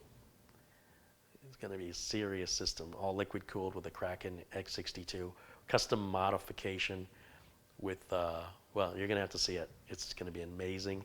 This is a build that's 4 years in the making, and a lot of people contributed to it a long time ago, and it's something I haven't given up on, and it's just something that I feel like if I'm not going to do it right, then I don't want to do it. It's got to have the best of everything in it because it's a $2,000 computer case. Well, $1,800 computer case. You can check it out over at xenos.com, XYNOS.com. It's the Xenos G3 computer case. It's either the most beautiful thing you've seen or the ugliest thing you've seen. It is one thing that we can all agree on, and that is it's not boring, and it's not like anything you've seen before. And that is why I like it so much. Winston Inglew just contributed $2. Winston joining us from Vancouver, Canada. Thank you, Winston. Thanks, you guys, for watching. I'm going to see you all again at some point tomorrow. Thanks for tuning in. And until then, until tomorrow, hold on, I'm getting ready as I'm looking at my software. Okay, I'm ready. Until then, bye for now.